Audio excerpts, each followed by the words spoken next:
Clara's hands trembled as she lifted the last piece of bread from her shelf. 4 years alone. 4 winters of silence. Tonight she would give her final meal to strangers she pulled from a blizzard, a man with haunted eyes, and a little girl who called out for her mama. She didn't know his name. She didn't know he owned half the valley. She only knew that when the child wrapped frozen fingers around hers and whispered, "Please don't let us die," something long buried in Clara's chest cracked open. Before we continue this incredible journey, subscribe to our channel and follow Clara's story to the very end. Comment your city below. I want to see how far this story travels. The winter of 1875 came early to the Colorado mountains. Clara Jane Thornton stood at her cabin window watching the sky turn the color of old bruises. 3 days ago, the clouds had rolled in from the north. 2 days ago, the temperature dropped so fast the creek froze mid-flow. Yesterday, the first snow fell. Today, the world disappeared. She pressed her palm against the cold glass. Her reflection stared back hollow cheeks, tired eyes, hair she hadn't bothered to pin up properly in weeks. "Don't matter," she whispered to no one. "Ain't nobody coming to see." The cabin was small. 1 room, 1 hearth, 1 bed pushed against the wall. A rifle hung above the door. A Bible sat on the table unopened since the day she buried her son. 4 years. 4 years since Thomas and Samuel went into the ground side by side wrapped in the quilts she'd sewn for their wedding and their baby's birth. Clara turned from the window and checked her supplies. Half a sack of flour. A quarter wheel of cheese going hard at the edges. Some dried venison. 3 potatoes sprouting eyes in the corner. It would last another week.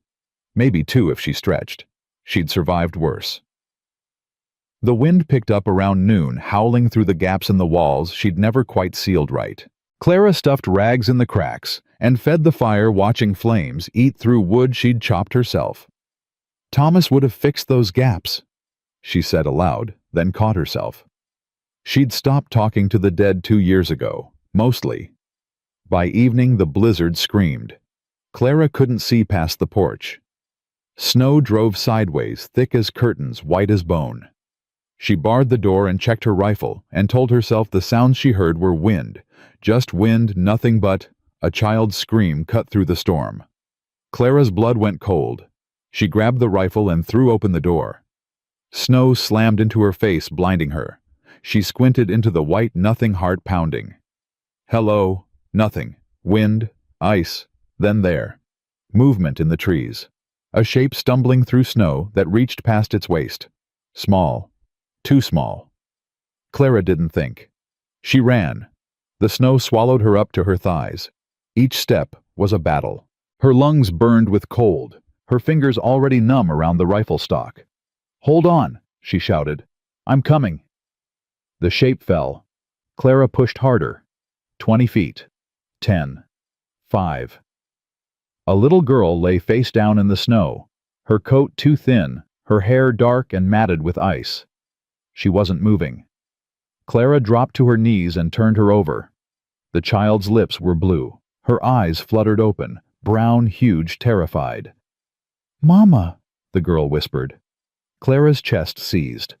For one terrible moment she saw Samuel's face. Samuel at 3 calling for her from his bed. Samuel at 5 burning with fever. Samuel at the end too weak to call for anyone. "I ain't your mama," Clara said roughly. "But I'm gonna get you inside. Where's your Lily?" A man's voice ragged with panic. Clara looked up. He came through the storm like something half wild, tall, broad-shouldered snow in his dark hair and desperation in his eyes. He carried no weapon. His hands reached for the child. "She ran," he gasped. "Saw a light, ran before I could stop her." "Inside," Clara said. "Now. Both of you." The man scooped up the girl without hesitation. Clara led them back through the snow, each step harder than the last. The wind screamed. The cold bit. By the time they reached the porch, Clara couldn't feel her feet. She shoved open the door and they tumbled inside. The warmth hit like a wall. Clara slammed the door shut and barred it, then turned to look at the strangers she'd just invited into her home. The man knelt on her floor, clutching the child against his chest. His whole body shook cold, or fear, or both. His coat was fine wool soaked through and ruined. His boots were quality leather, the kind that cost more than Clara's cabin. Rich. He was rich. "What in God's name are you doing out here?" Clara demanded. The man looked up. His eyes were gray, the color of winter sky, and they held a grief Clara recognized in her own mirror. "Got lost," he said. "Horses spooked in the storm. Ran off. We've been walking for hours." In this, Clara gestured at the howling world outside. "With a child. You trying to kill her?" Something flickered in his face. Pain. Shame. "We were visiting." He stopped. Swallowed. "My wife's grave. Up on Miller's Ridge." Clara's anger died in her throat. She knew that ridge. Knew the small cemetery there where pioneers buried their dead in ground so hard it took 3 men to dig a grave. "I'm sorry," she said quietly. The man shook his head. "Don't. I don't need—" He broke off, looking down at the child in his arms. "She needs warmth. Please." Clara moved without thinking. She pulled the quilt from her bed, the one she'd saved, the one that still smelled like home before the fever, and wrapped it around the girl. "Get her closer to the fire. I'll heat some broth." The man carried his daughter to the hearth. He moved stiffly, like a man who'd pushed past his limits and was running on nothing but will.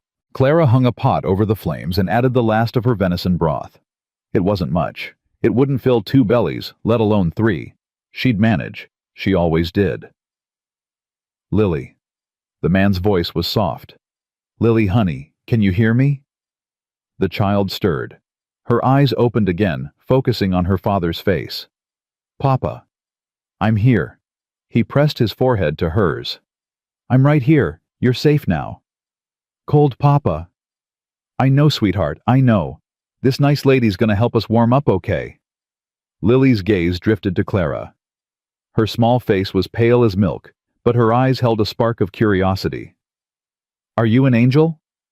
Clara almost laughed. Almost. "No, child. Just a woman with a fire and not much sense. You saved us." "Wasn't about to let you freeze on my doorstep." The man looked up at her. For a long moment, neither spoke. The fire crackled. Wind battered the walls. "Thank you," he said finally. "I don't—" His voice cracked. "I don't know how to—" "Don't need thanks." Clara turned back to the broth. "Need you to get those wet clothes off before you catch your death. There's a blanket in the chest by the bed." He hesitated. "I ain't gonna look," Clara said dryly. "And if I did, I've seen worse than whatever you're hiding under that fancy coat." A ghost of a smile crossed his face.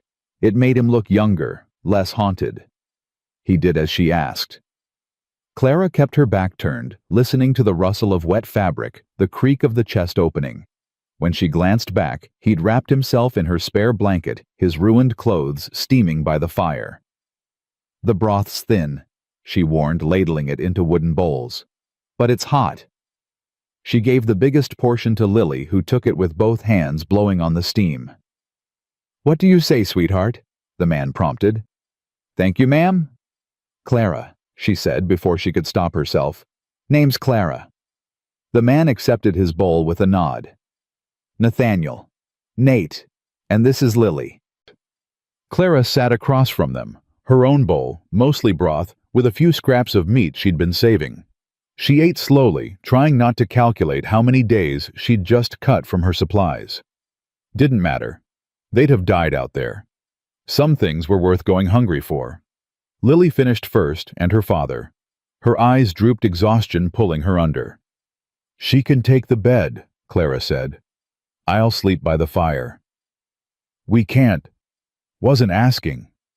Nate looked at her, something shifting in his expression. "You're giving us everything you have." "I'm giving you shelter from a storm. Ain't the same thing." "That broth was the last of your meat." Clara's jaw tightened. "You always this observant, or just when you're freezing to death?" "Sorry." He shook his head. "I notice things. Habit." "Bad habit. Makes folks uncomfortable. He almost smiled again. So I've been told. Lily had curled into a ball on the floor, too tired to stay awake. Nate gathered her gently and carried her to the bed. He tucked the quilts around her, with hands that were still shaking, pressed a kiss to her forehead. Clara watched, heart aching in ways she'd thought she'd numbed. Thomas used to do that with Samuel. Every night without fail. Even when he was exhausted from working the fields. Even when the fever had him half delirious himself, she looked away. She's been through a lot, Nate said quietly, returning to the fire. Her mother... He stopped. You don't have to tell me. I know. He sat down heavily. But you saved our lives. Seems like you deserve to know who you saved. Clara poured the last of the broth into his bowl. Drink that. You're still shaking. He obeyed. The firelight carved shadows into his face, showing lines of grief and weariness. Margaret died 2 years ago, he said finally. Giving birth. The baby a boy, he didn't make it either. Clara's hands stilled on her empty bowl. I was in Denver. Nate continued, his voice flat. Selling cattle. By the time I got word, by the time I rode back. He shook his head. They were already in the ground. Wasn't your fault. I should have been there. You couldn't have known. I should have been there. His eyes met hers, and Clara saw it, the guilt that ate at him, the weight that would never fully lift. A husband's place is with his wife. A father's place is with his family. I was off making money we didn't need while my wife... He stopped. His jaw worked. Clara knew that silence. She'd lived in it for 4 years. I lost my husband and son, she said quietly. Typhoid. Took them both in the same week. Nate looked at her. I nursed them day and night, Clara continued. Did everything the doctor said, did everything right. They died anyway. That wasn't your fault. She met his gaze steadily. Neither was yours. But you'll carry it anyway. We all do. The fire popped. Somewhere outside, a tree branch cracked under the weight of snow. How do you live with it? Nate asked. Clara thought about it, really thought. You don't, she said finally. Not the way you were before. That person's gone. You just become someone else. Someone who keeps going. Is that enough? Some days. She wrapped her arms around herself. Some days, it's all there is. They sat in silence for a long while. The storm raged outside, but inside the cabin, something had shifted. 2 strangers bound by grief warming themselves at the same fire. I should pay you, Nate said eventually. For the food, the shelter. I don't want your money. Please, let me... I said no. Clara's voice sharpened. I didn't drag you out of that snow for payment. I did it because it was right. Because... She stopped. Because... She looked at Lily sleeping peacefully in her bed. Because that child called out for her mama, and I couldn't just... Her voice broke. She hadn't cried in 3 years. She'd thought she'd run dry. But something about this night, the storm, the child, the man with grief, gray eyes cracked through her walls. I'm sorry. She stood abruptly, turning away. I don't usually... Clara. His hand touched her elbow, gentle, careful. You don't have to apologize, he said softly. Not to me. She took a shaky breath, then another. When she turned back, his eyes held no pity, only understanding. One night, she said, her voice steadier.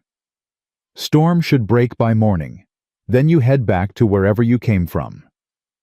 Nate nodded slowly. One night. He didn't push, didn't argue, just accepted her terms with quiet grace. Clara wrapped herself in her thin blanket and settled near the fire. She wouldn't sleep. She never slept with strangers in her home. But she could rest, keep watch, make sure they were safe.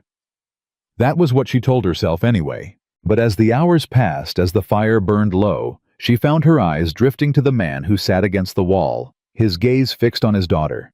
He hadn't slept either. Every few minutes he'd check on Lily, adjust her blankets, brush hair from her face. A good father. It ached to watch. "You should rest," Clara said quietly. "Can't." Nate's voice was rough. "Every time I close my eyes, I see her running into that storm. She's safe now. Because of you." He looked at her. "I've met a lot of people, Clara. Rich people, powerful people. None of them would have done what you did tonight." "Then you've been meeting the wrong people. Maybe." He paused. "Or maybe you're just..." "Just what?" He shook his head. "Nothing. Sorry. I'm tired. Saying things I shouldn't." Clara wanted to ask. The questions sat on her tongue, demanding answers she wasn't sure she wanted. She swallowed it. "Get some sleep," she said instead. "I'll keep watch." "You've been watching all night. You must be exhausted." "I'm used to it." "That doesn't make it right." She almost smiled. "Since when does right factor into survival?" Nate's expression softened. "Is that all this is to you? Survival?" Clara thought of her cabin, her solitary days, her long silent nights. "It's all I've got left," she said. The words hung between them, heavy with truth. Nate nodded slowly. Then, without another word, he closed his eyes and let exhaustion take him. Clara watched the fire burn down to embers. She watched the snow pile against the window. She watched the man and child sleeping peacefully in her home, filling spaces that had been empty for 4 years. Something stirred in her chest. Something dangerous. Hope. She crushed it immediately. Hope was for fools. Hope was what got you hurt. These strangers would leave in the morning. Her life would return to its familiar solitude. And this night would become nothing but a memory, a strange dream of connection in the depths of winter. That was what she told herself. But as dawnlight crept through the frosted window, Clara felt something she hadn't felt in years. Reluctance. She didn't want them to go, and that terrified her more than any storm. Morning came gray and cold. Clara woke to find Nate already up feeding her fire with wood from the pile she'd stacked by the door. "You didn't have to do that," she said, pushing herself upright. He glanced back. "Couldn't sleep anyway. Figured I'd make myself useful." Lily still slumbered in the bed, her face peaceful. Clara wondered what dreams she was having. Happy ones, she hoped. Children deserved happy dreams. "Storm's still going," Nate said. Clara moved to the window. He was right. Snow continued to fall, lighter than yesterday, but steady. The world remained a blur of white. "Could last another day," she admitted. "Maybe 2. Nate's jaw tightened. "We've already taken too much." "You've taken what I offered." Clara turned to face him. "Don't insult me by acting like I can't afford my own charity." "Can you?" The question was blunt, honest. It demanded the same in return. Clara's silence was answer enough. "Let me help," Nate said. "I can hunt, fish, whatever you need, I'll earn our keep." "In this weather?" "I've hunted in worse." "That's foolish." "Maybe." He reached for his coat, still damp from yesterday. "But I won't sit here eating food I didn't help provide." Clara opened her mouth to argue, then stopped. Pride. She knew that look. She'd worn it herself often enough. "There are traps near the creek," she said finally. "East side about half a mile. If anything's caught, I'll find them." He was already moving toward the door. "Nate." He paused, hand on the latch. "Be careful." Clara's voice was rough. "That child needs her father." Something flickered in his eyes. "That child needs more than I can give her." Before Clara could respond, he was gone, swallowed by the storm. She stared at the closed door for a long moment. Then she turned to find Lily awake and watching her. "He's coming back," the child said. Her voice was certain. Absolute. Clara sat on the edge of the bed. Of course he is. Mama didn't come back. Lily's dark eyes held knowledge too old for her years. She went to heaven and didn't come back. The words hit like a fist. Clara remembered Samuel at the end, how he'd asked for her to come back, how she'd promised she would, how she'd broken that promise every day since by surviving when he couldn't. Your papa's strong, Clara said. He'll come back. Promise? It was a child's question, simple, direct, demanding everything. Clara shouldn't promise. She knew that. Couldn't control the storm, couldn't control fate, couldn't guarantee anything in this hard world. But Lily's eyes were so bright, so hopeful. I promise, Clara heard herself say. Lily smiled the first real smile Clara had seen from her, and something in Clara's chest cracked open just a little wider. Are you a mama? Lily asked. Clara's breath caught. I was. Once. What happened? Clara's throat tightened. He went to heaven, like your mama. Lily considered this. Then she reached out and took Clara's hand with her small warm fingers. I'm sorry, she said solemnly. That's very sad. Clara couldn't speak, couldn't move, could only sit there holding a stranger's child's hand, feeling tears she'd thought dried up years ago burning behind her eyes. Do you miss him? Lily asked. Every day. Lily nodded as if this made perfect sense. I miss Mama every day too. Papa says that means we loved them real big. Your papa's right. He's right about most things. Lily paused, her head tilting. He's sad a lot though, like you. Clara blinked. Like me. You have the same eyes. Lily's voice was matter-of-fact. The kind that look far away even when they're looking at you. Out of the mouths of babes, Clara thought. How old are you? She asked. 6 3/4. You're very smart for 6 3/4. Lily brightened. Mama always said that too. Her smile faltered. I try to remember everything she said, but sometimes I forget, and then I feel bad. Clara squeezed her hand. You won't forget the important parts, the love that stays. Promise. There was that word again, that impossible word. Promise, Clara said. They sat together in comfortable silence, the fire crackling, the storm howling outside. Clara found herself telling Lily about Samuel, his laugh, his curiosity, the way he used to chase chickens around the yard until he collapsed in giggles. Lily listened with rapt attention, then shared stories about her mother, how she sang songs at bedtime, how she made the best apple pie, how she always smelled like lavender.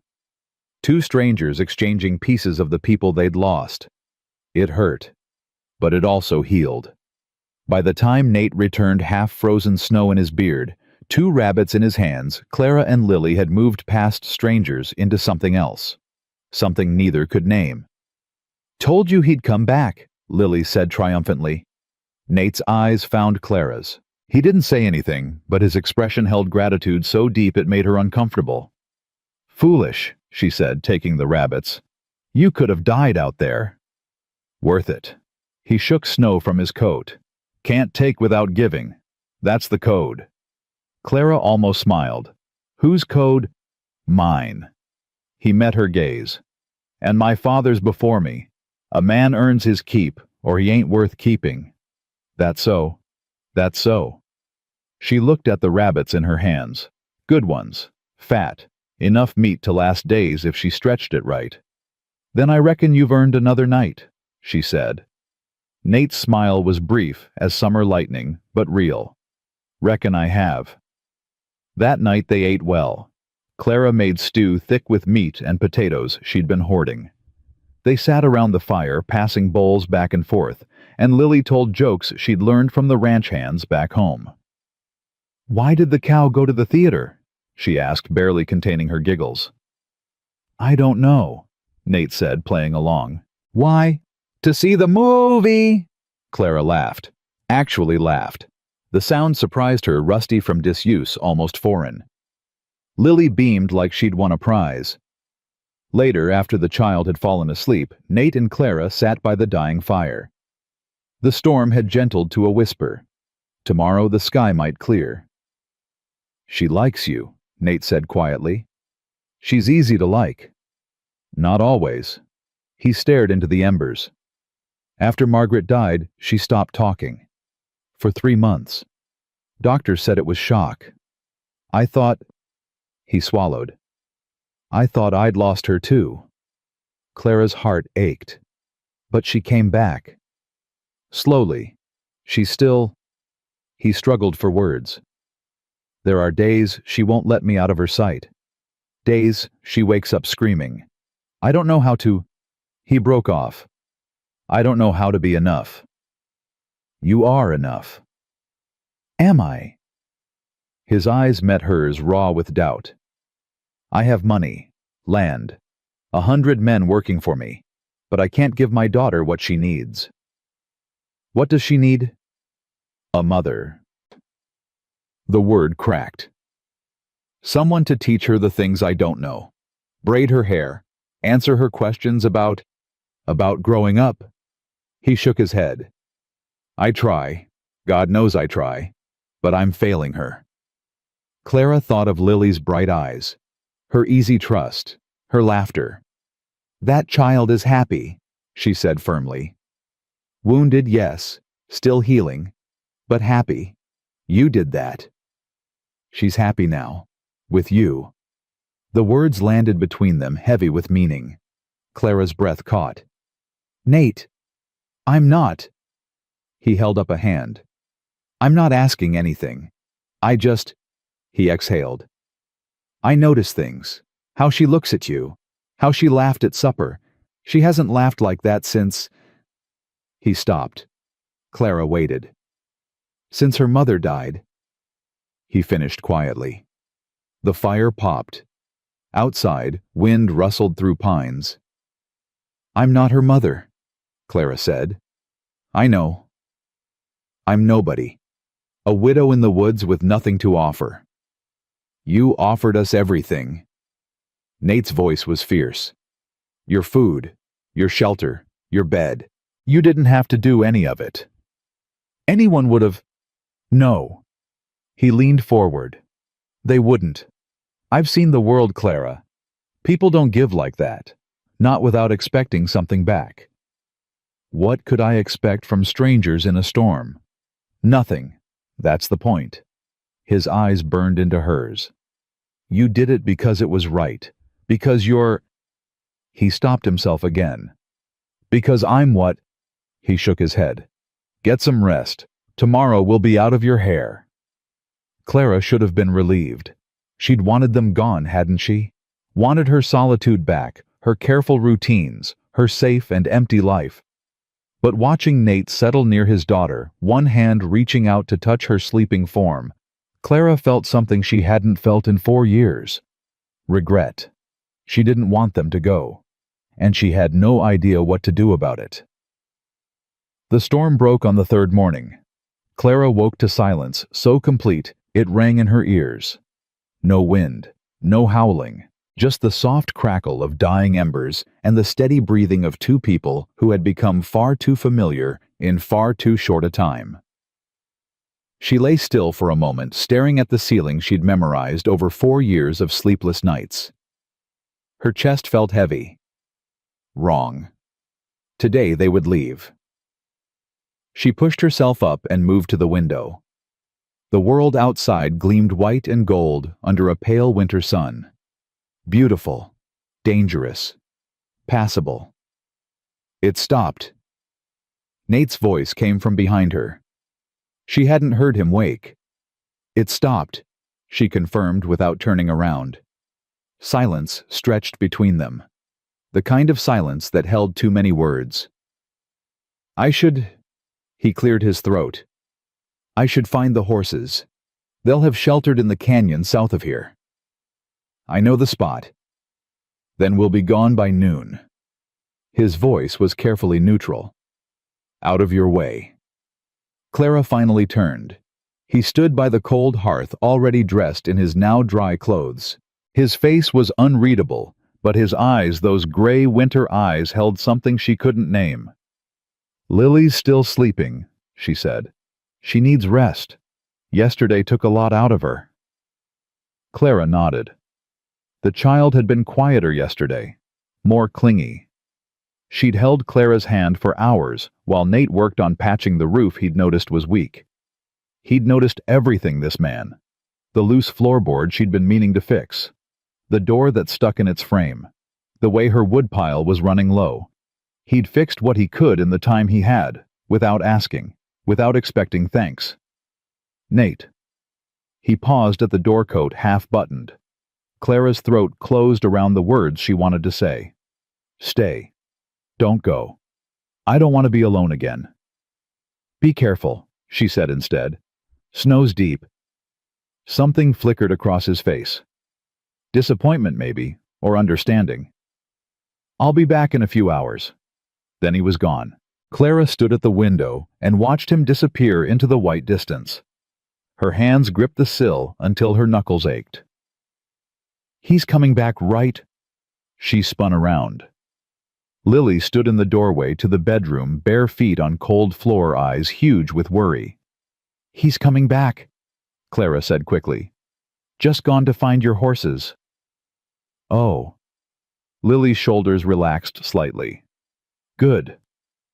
Clara crossed to her and knelt down, taking the child's cold hands. Let's get you by the fire. Your feet are freezing.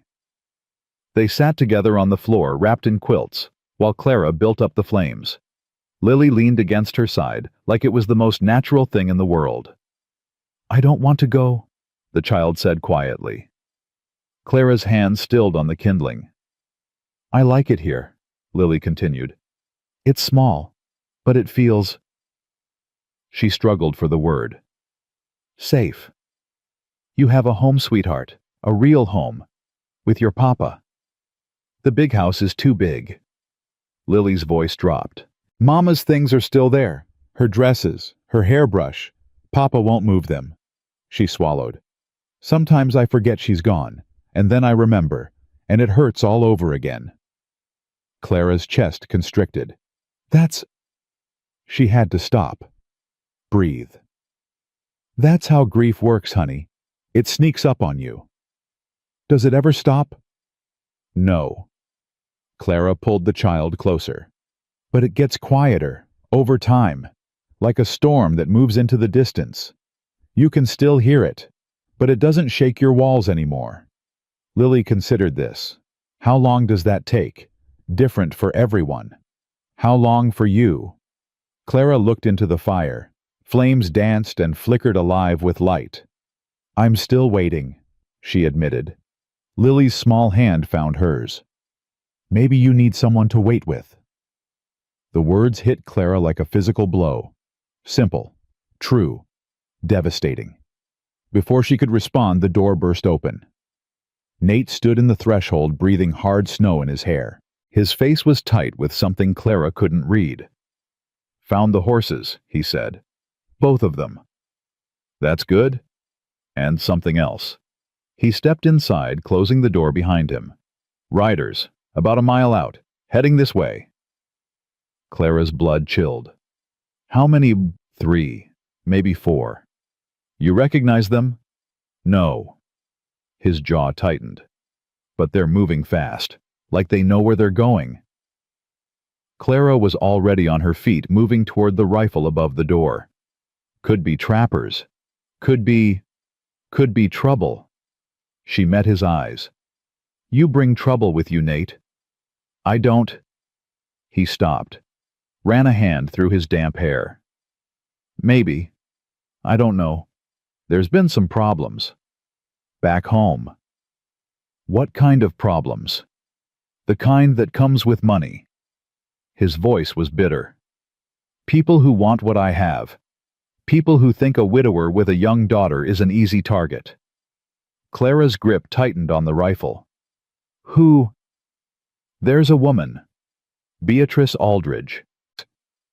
He said the name like it tasted foul. Her husband died last year. Left her comfortable but not rich. She's been persistent. Persistent how? Trying to convince the town I'm unfit to raise Lily alone. That a child needs a mother. That she'd be... He broke off, disgust in his face. That she'd be willing to take on the burden. She wants your money. She wants everything, and she's not above dirty tricks to get it. Lily had gone pale. I don't like Mrs. Aldridge. She smiles wrong. Clara looked at the child, then back at Nate. You think she sent these riders? I don't know, but the timing... He shook his head. We were supposed to be back 3 days ago. If she reported us missing, if she convinced the sheriff, I'd done something to Lily. A chill ran down Clara's spine. They'd be looking for you.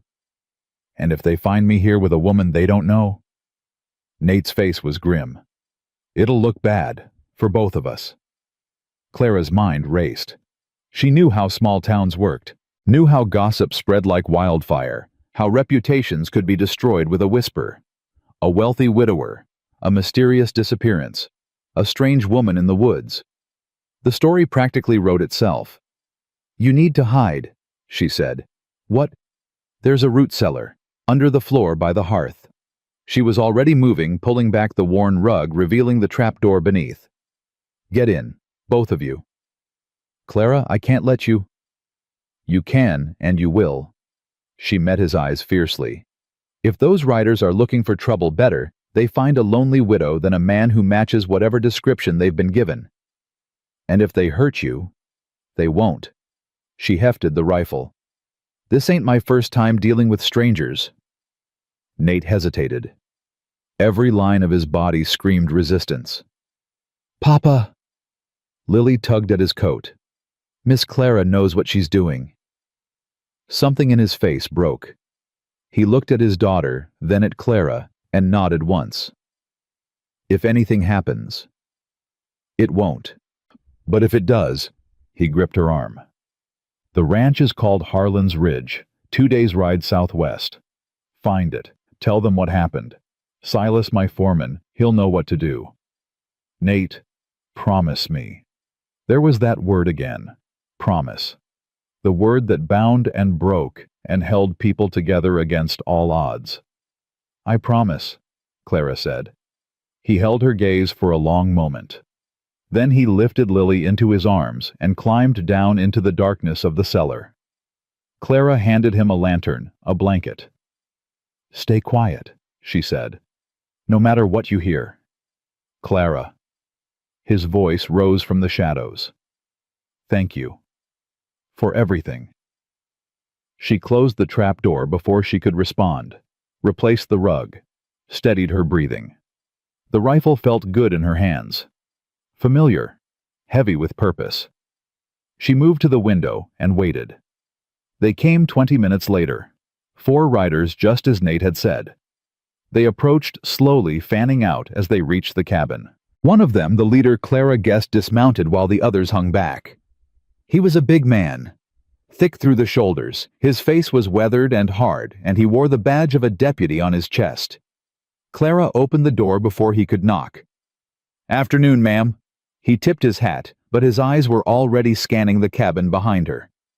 Name's Deputy Silas Tucker. Looking for a man and a girl.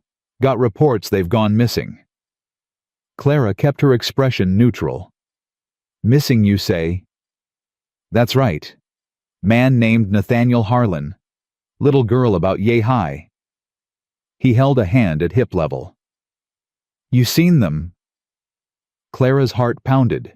She forced it steady. I've been snowed in for 3 days, Deputy. Haven't seen a soul. Tucker's eyes narrowed. Mind if we take a look around? I mind a great deal. Clara didn't move from the doorway. This is my property. I don't know you, and I don't appreciate strangers demanding entry into my home. Now, ma'am, you got a warrant. Tucker's jaw tightened. This is a rescue mission, not an investigation. Then you won't mind riding on and looking elsewhere. Clara's grip tightened on the rifle she kept just inside the door. I told you I haven't seen anyone. You calling me a liar? One of the other riders shifted. We should check the area, deputy. They could be... I heard the lady. Tucker held up a hand. She says she hasn't seen them. His eyes bored into Clara's. Strange woman living out here alone. Not many folks do that. Not many folks mind their own business either, Clara replied coolly. Yet here we are. Tucker's face reddened. For a moment Clara thought he might push past her anyway. His eyes dropped to the rifle visible at her side.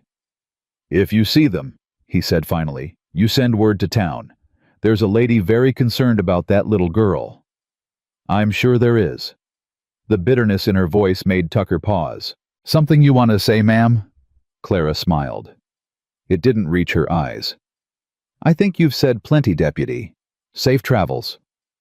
She closed the door in his face. Through the window she watched them argue. Tucker gestured toward the cabin. Another rider shook his head. Finally they mounted up and rode east, disappearing into the tree line. Clara waited 10 minutes, then 20, then an hour. Only when she was certain they were gone did she pull back the rug and open the trap door. Nate climbed out first, Lily clinging to his neck. His face was pale. You heard every word. He set Lily down gently. Beatrice, she actually did it. She's trying to take Lily from me. On what grounds? Whatever grounds she can manufacture. His hands clenched into fists. Unfit father. Suspicious disappearance. It doesn't matter if it's true. If she gets enough people talking, then we stop her. Nate looked at Clara sharply. We... The word had slipped out without thought. Clara felt heat rise in her cheeks. You saved our lives, she said stiffly. I don't abandon debts. This isn't your fight. Maybe I want it to be. The words hung between them. Lily looked back and forth, a smile tugging at her lips. So, you're coming with us? The child asked hopefully. Clara opened her mouth, closed it, looked at Nate. He wasn't smiling. His expression was serious, searching, asking a question he wouldn't put into words. You don't have to, he said quietly. I meant what I said. We'll be gone by noon. You can go back to your life. Clara looked around her cabin. The walls that had sheltered her, the silence that had protected her, the loneliness that had slowly, surely been killing her. My life, she repeated. Yes. She thought of Lily's small hand in hers, of Nate's gray eyes across the firelight, of laughter she'd forgotten she knew how to make. What if I don't want my life anymore? Nate's breath caught. Clara! I'm not saying... She held up a hand. I'm not promising anything, but those riders will be back. And when they don't find you on the trail, they'll start looking closer. At cabins, and at women who acted suspicious. Then come with us. Nate stepped closer. Just until this is settled. You can stay at the ranch. Silas will give you a job room and board. When it's over, I'll decide what comes next. He nodded slowly. Fair enough. Lily squealed and threw her arms around Clara's legs. You're coming. You're really coming. Clara's hand moved to the child's hair before she could stop it. Soft, tangled from sleep. Warm. Reckon I am, she murmured. She had no idea what she was doing. No plan, no safety net, nothing but a rifle and a promise and two strangers who felt like something she'd lost long ago. It was probably the stupidest decision she'd ever made. It was also the first time in 4 years she'd felt alive. They rode out within the hour. Clara packed light. There wasn't much to pack. Her rifle, her mother's Bible, a change of clothes, the quilt she couldn't leave behind. Everything else she left. The cabin had been a hiding place, not a home. She'd known that for years, had just refused to admit it. Nate's horse was strong enough to carry double. Clara sat behind him, her arms around his waist, trying not to notice how warm he was, how solid. Lily rode the second horse like she'd been born in the saddle, which she probably had. 2 days to the ranch, Nate said. We'll avoid the main roads. They'll be watching for you. Let them watch. His voice hardened. I'm done running. They traveled through the afternoon, stopping only to water the horses. The snow was deep, but the sky stayed clear. By nightfall, they'd covered 15 miles. They made camp in a sheltered hollow building, a small fire that wouldn't be visible from the road. Lily fell asleep almost immediately, curled between them like a puppy. "You should rest," Nate said quietly. "So should you." "Can't, mine's too loud." Clara understood. She sat across from him, the fire between them, and waited. "Beatrice came to the ranch 6 months after Margaret died," he said finally. "Brought food, offered condolences, seemed kind enough. But she started positioning herself, suggesting Lily needed a woman's influence, hinting that I couldn't manage alone. At first I thought she was just being helpful. Then I realized she was building a case." "For what?" "For taking Lily." His voice was flat. "She's got money, connections. Half the town council owes her husband's estate favors.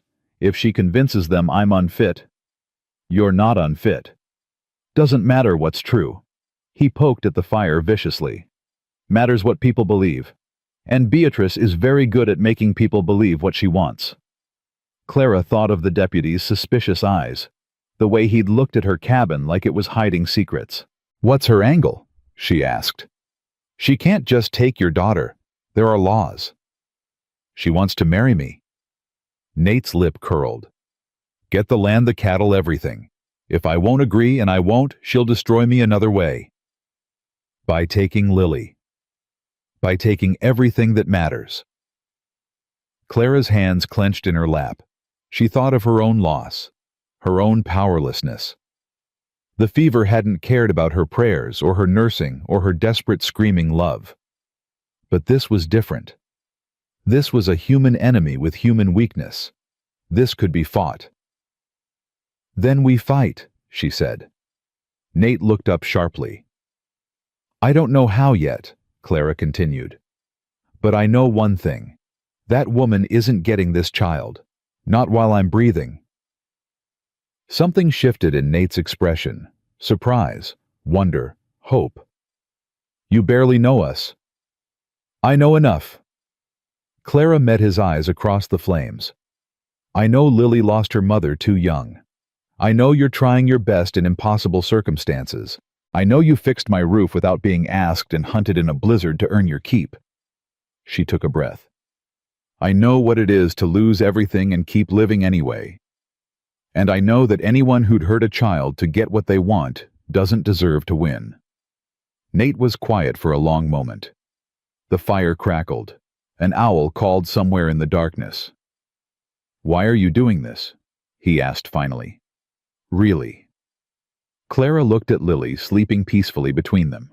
Looked at this man who'd stumbled into her life like a storm, leaving everything changed in his wake.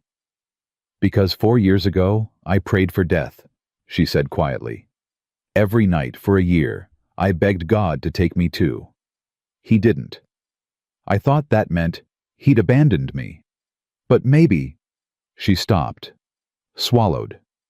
"Maybe he was just waiting," she finished. "For me to be ready." "Ready for what?" Clara didn't answer. Couldn't. The words were too big, too terrifying, too much. But Nate nodded like he understood anyway. "Get some sleep," he said gently. "We've got a long ride tomorrow." Clara lay down beside Lily, pulling the child close. The little girl stirred, mumbled something, then burrowed deeper against her. Trust. This small person trusted her completely. Clara closed her eyes and for the first time in 4 years didn't dream of the dead. Morning came cold and bright. They broke camp quickly, eating dried meat and hard bread as they rode. Lily chattered about the ranch, the horses, the cattle, the foreman named Silas, who taught her to rope. "He's grumpy," she confided to Clara. "But he makes good biscuits." "That's a useful quality in a person." "That's what Papa says." Lily grinned. "You'll like him. He's loyal." "That's what matters most," Papa says. "Loyal and true." Clara glanced at Nate, who was scanning the tree line ahead. "Trouble?" she asked. "Not sure." He slowed his horse. Thought I saw movement. They stopped. Listened. The forest was quiet. Too quiet. Clara. Nate's voice was low. Take Lily, right east. There's a settlement called Miller's Creek about... I'm not leaving you. If something happens to me, you need to get her to safety. Nothing's going to happen. Clara. I said no. She urged her horse forward until she was beside him. We face this together or not at all. Before he could argue, 3 riders emerged from the trees ahead. Not deputies this time. These men were harder, rougher, the kind of men who hired out their muscle for coin. The leader smiled with teeth gone brown from tobacco. Mr. Harlan, Mrs. Aldridge sends her regards. Nate's hand moved to his rifle. I don't want trouble. Then you shouldn't have made any. The man's eyes slid to Clara. Who's the woman new wife already? None of your concern. See, that's where you're wrong. The rider urged his horse closer. Everything about you is Mrs. Aldridge's concern. She's been real worried. Little girl missing in a blizzard. Father acting strange, taking off without telling anyone. Folk are starting to talk. Let them talk. They're doing more than that. The man's smile widened. Sheriff's real interested in having a conversation with you. About where you've been, who you've been with.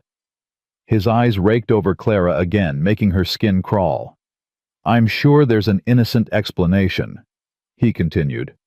But a widow woman living alone young enough to catch a rich man's eye, well, people will think what they think. Clara's blood boiled. You got something to say it plain. The man laughed. Got fire, this one. I like that. Then you'll love this. Clara raised her rifle in one smooth motion. Ride away, now, or I'll put a bullet between your eyes and feed your corpse to the wolves. The man's smile froze. His companions shifted hands, moving to their weapons. The air crackled with tension. Easy now, the leader said slowly. No need for anyone to get hurt. Then leave.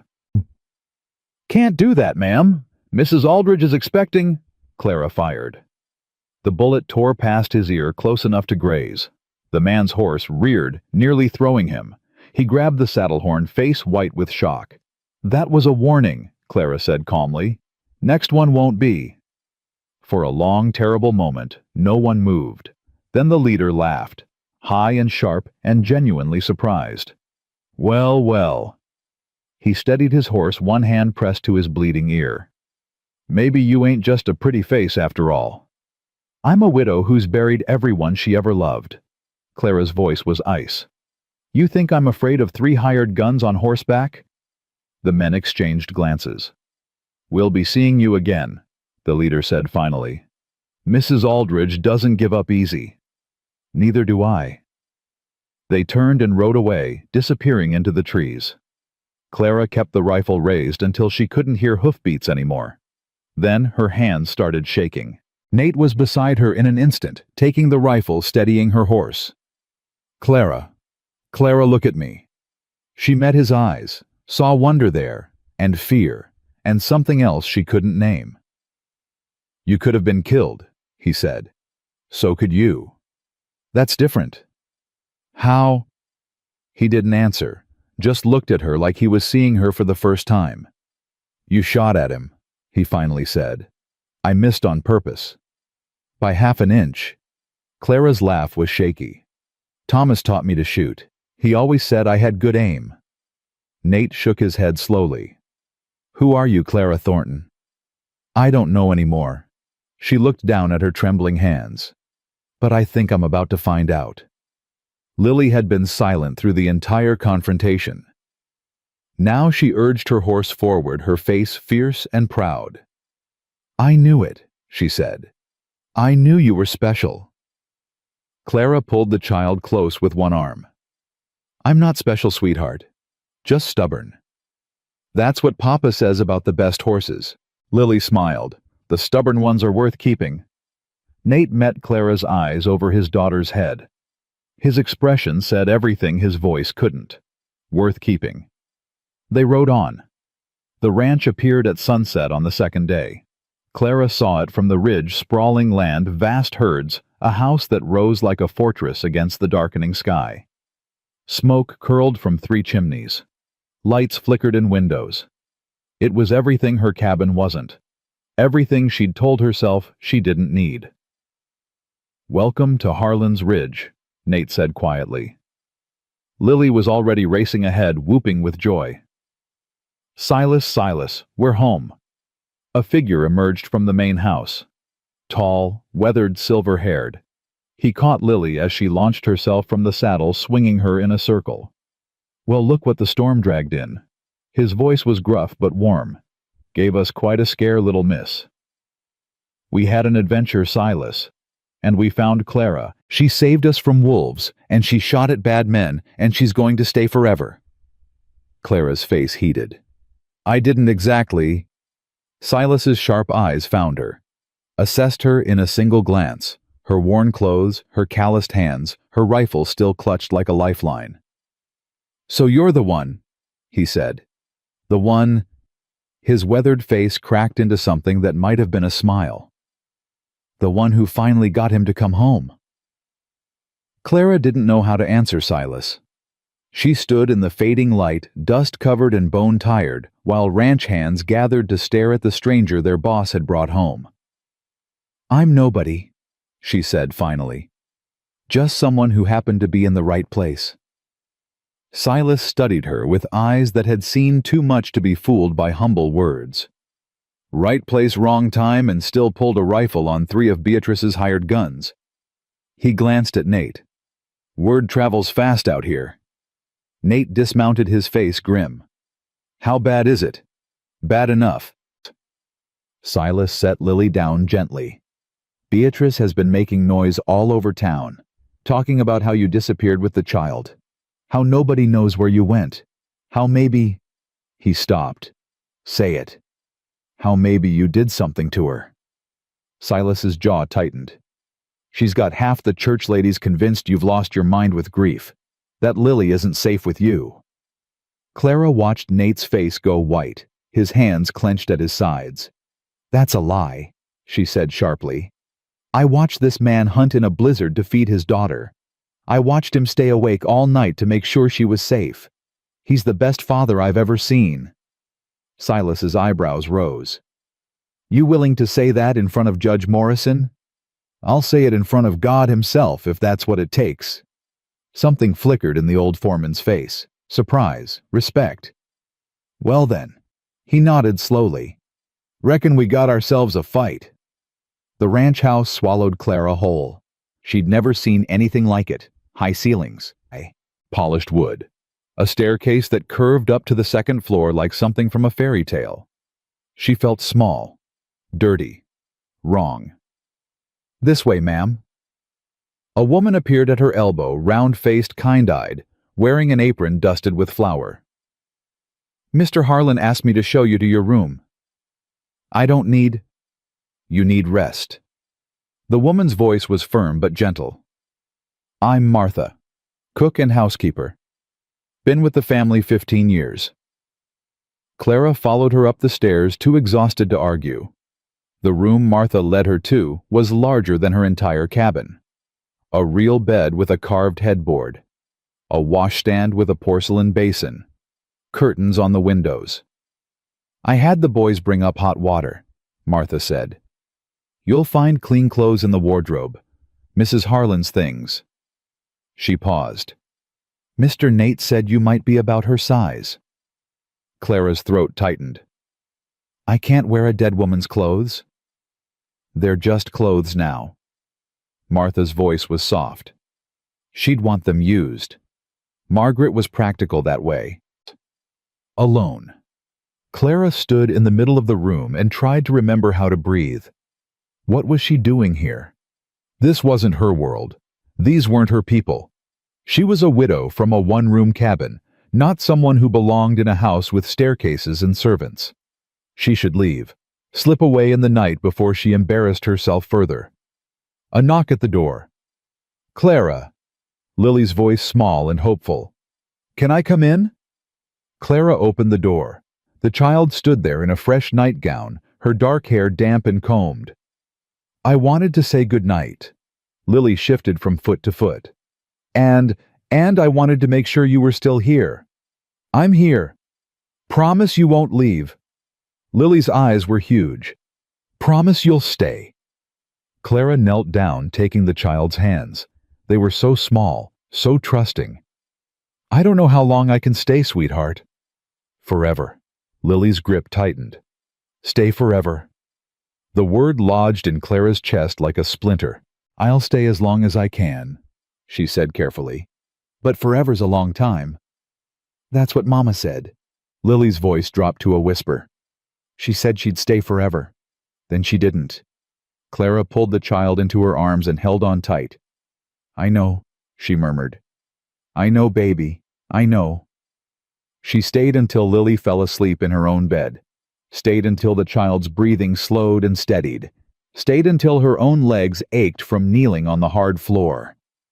When she finally crept back to her room, she found Nate waiting in the hallway. "Thank you," he said quietly, "for being kind to her. She makes it easy. She's terrified of losing people." Nate leaned against the wall, exhaustion carved into every line of his face. "After Margaret, she had nightmares for months, screaming, clawing at the air. I didn't know how to help her." "You were there. That was enough." "Was it?" His laugh was bitter. "Sometimes I wonder if I'm making everything worse. If she'd be better off with—" "Don't." Clara's voice cracked like a whip. "Don't you dare finish that sentence." Nate stared at her. "That child loves you more than anything in this world," Clara continued fiercely. "She talks about you like you hung the moon. Whatever mistakes you think you've made, and we all make them, you are her father, her safe place, her home."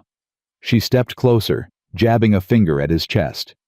"And if you think for 1 second that giving her up to some scheming woman who only wants your money would be better for her, then you're not the man I thought you were." Nate caught her hand. His grip was warm, gentle, nothing like the rage in her words deserved. "What man do you think I am, Clara?" The question stopped her cold. She stood there, hand in his heart, hammering, unable to speak.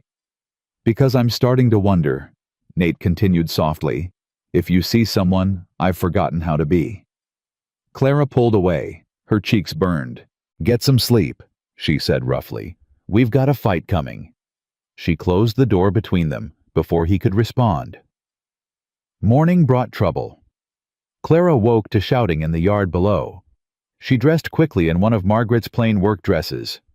It fit well enough, though the fabric was finer than anything she'd ever worn, and hurried downstairs.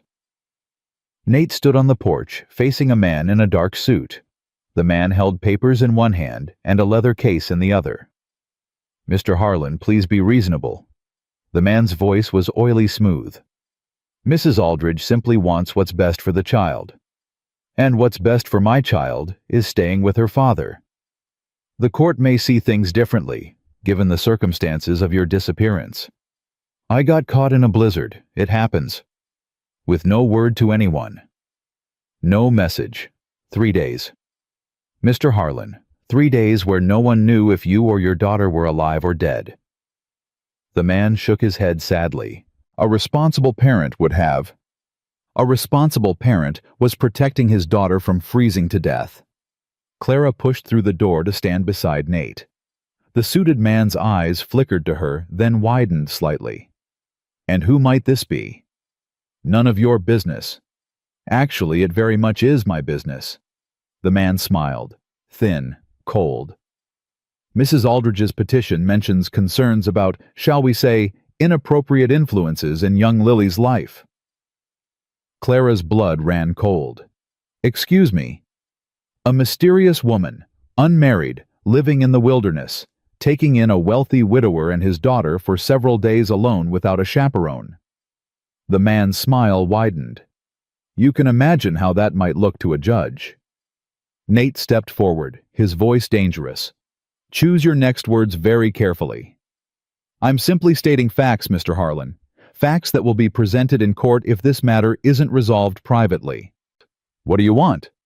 The man opened his leather case and produced a document. Mrs. Aldridge is prepared to offer a solution that benefits everyone. She proposes a marriage of convenience. She becomes Lily's stepmother, providing the maternal presence the court believes the child needs. In return, you retain control of your assets and get off my land. Mr. Harlan, now. The man hesitated, looked at Clara, back at Nate. You have until Friday, he said finally. After that, Mrs. Aldridge will proceed with formal custody proceedings. He tucked the papers back into his case. I'd think very carefully about what you're willing to lose. He tipped his hat and walked to his horse. Clara watched him ride away, her hands shaking with rage. She's not going to stop, she said. No. Nate's voice was hollow. She's not. Then we give her a reason to. Nate turned. What do you mean? Clara took a breath. The idea forming in her head was insane, reckless, possibly the worst decision she'd ever make. But she looked at the door behind her, thinking of the little girl who'd asked her to stay forever. She wants you married, Clara said slowly. Wants a mother for Lily, a proper household. I won't marry Beatrice. I know. Clara met his eyes. Marry me instead. The words fell between them like stones. Nate stared at her. His face went through a dozen expressions, shock, confusion, hope, fear, before settling on something she couldn't read. Clara, hear me out. She held up a hand. It wouldn't be real, just legal, on paper, enough to satisfy the court. Prove you have a stable home, a mother figure for Lily. Beatrice loses her leverage. And what do you get out of it? A place to belong. The words came out before she could stop them. Raw, true. I've been alone for 4 years. I told myself I preferred it, but I don't. I'm tired, Nate. Tired of surviving. I want to live. Nate was quiet for a long moment. His eyes searched her face. You deserve better than a marriage of convenience. So do you. Clara's laugh was shaky. But here we are. Lily would expect she'd want it to be real. Maybe. Clara stopped, swallowed. Maybe someday it could be. I'm not saying I don't know what I'm saying. I just know that woman is trying to take your daughter, and I won't let her. Nate stepped closer. Close enough that she could see the gray of his eyes, the lines of exhaustion around them. You'd do that, tie yourself to a man you barely know. Give up your freedom. What freedom? Clara gestured at the empty air. The freedom to die alone in a cabin nobody visits. The freedom to eat my last meal and wonder if I'll see spring. She shook her head. That's not freedom. That's a slow surrender. Something shifted in Nate's face. My wife. His voice cracked. Margaret was the kindest person I ever knew. She saw the good in everyone, even me when I didn't deserve it. Nate. She made me promise something before she died. He took a breath. She made me promise I wouldn't close myself off, that I'd let someone in when the time was right, that Lily deserved a family, not just a father. Clara's heart hammered against her ribs. I thought she was being unrealistic, Nate continued. Thought I'd never find someone who I could. He stopped. Then you opened your door in a blizzard and gave us everything you had. I did what anyone would do. No.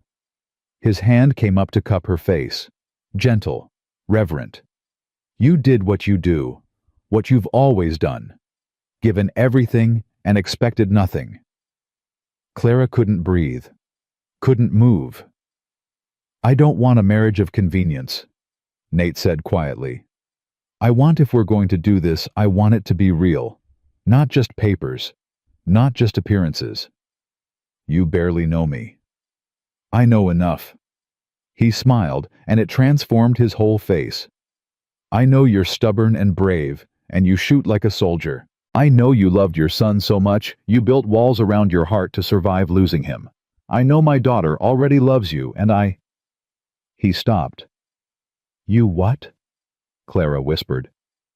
I'm getting there. His thumb traced her cheekbone. "Give me time." She covered his hand with hers. "Is that a yes?" "It's a yes." He leaned his forehead against hers. "God help us both. It's a yes." The news spread through the ranch like wildfire. By noon, every hand knew. By evening, the whole valley was buzzing. Martha immediately began planning the wedding with military precision. Silas grumbled about impulsive decisions, but couldn't hide the gleam in his eye. And Lily was incandescent. "I knew it," she crowed, bouncing on her bed that night while Clara tried to calm her down for sleep. "I knew you were supposed to stay forever." "Your papa and I barely discussed anything yet. Don't get ahead of yourself." "But you're going to marry him. That means you'll be my mama." Clara's heart seized. "Lily, not like my real mama." The child's face was earnest. "I know she's in heaven and she's special and nobody can replace her. But you can be my other mama, the one who's here." The simple faith in those words nearly undid Clara. "I'd like that," she managed. "Very much." Lily threw her arms around Clara's neck. "I love you," she whispered. "I loved you the minute you pulled me out of the snow." Clara held her tight and didn't cry. Wouldn't cry, even though her whole chest ached with something she'd thought she'd never feel again. "I love you too, sweetheart." The door creaked. Nate stood in the hallway watching them with an expression that made Clara's breath catch. "Time for sleep, little one," he said softly. Lily released Clara and snuggled under the covers. "Will you both tuck me in like a real family?" Clara looked at Nate. He looked back. Some silent agreement passed between them. They tucked Lily in together, one on each side, like they'd been doing it for years. "Tell me a story," Lily demanded sleepily. Clara began to speak, but Nate cut in. "Once upon a time, there was a very brave girl who lived in a cabin in the woods." He told the story of Clara, transformed it into something mythical, magical. A woman who tamed wolves and fought storms and opened her door to strangers in need. By the end, Lily was asleep, a smile on her face. Clara and Nate stood in the hallway, close enough to touch. "That's not who I am," Clara said quietly. "It's exactly who you are." Nate's voice was certain. "You just haven't seen it yet." The wedding was set for Saturday. 3 days away. 3 days to prepare for a marriage that had begun as a strategy and was becoming something else entirely. Clara spent those days learning the ranch, meeting the hands, understanding the operation Nate had built from the ground up. She also spent them avoiding Beatrice Aldridge's increasingly desperate moves. On Wednesday, a letter arrived threatening to expose Clara's past. "What past?" Clara demanded, reading it. "I was married to a farmer for 12 years and then he died." Nate's jaw tightened. "She'll manufacture something if she has to." On Thursday, the sheriff appeared with questions about Clara's whereabouts during the blizzard. Did anyone see her before Nate arrived? Could anyone vouch for her character? "I can vouch for her," Silas said flatly, stepping onto the porch with his shotgun. "Known her 5 days and she's got more integrity than half this county combined." The sheriff left without answers. On Friday, the day before the wedding, Beatrice herself arrived. Clara saw her from the upstairs window. A woman in her mid-40s dressed in silk and velvet descending from an expensive carriage like a queen. She was beautiful in a cold, polished way. Her smile never reached her eyes. Clara walked downstairs to find Nate already in the foyer, his posture rigid. "Mrs. Aldridge," he said flatly, "you weren't invited." "I don't need an invitation to save a child from a terrible mistake." Beatrice's voice was honey poured over ice. "Really, Nathaniel, this wilderness woman, this nobody, you're making a fool of yourself." "My choices are my own.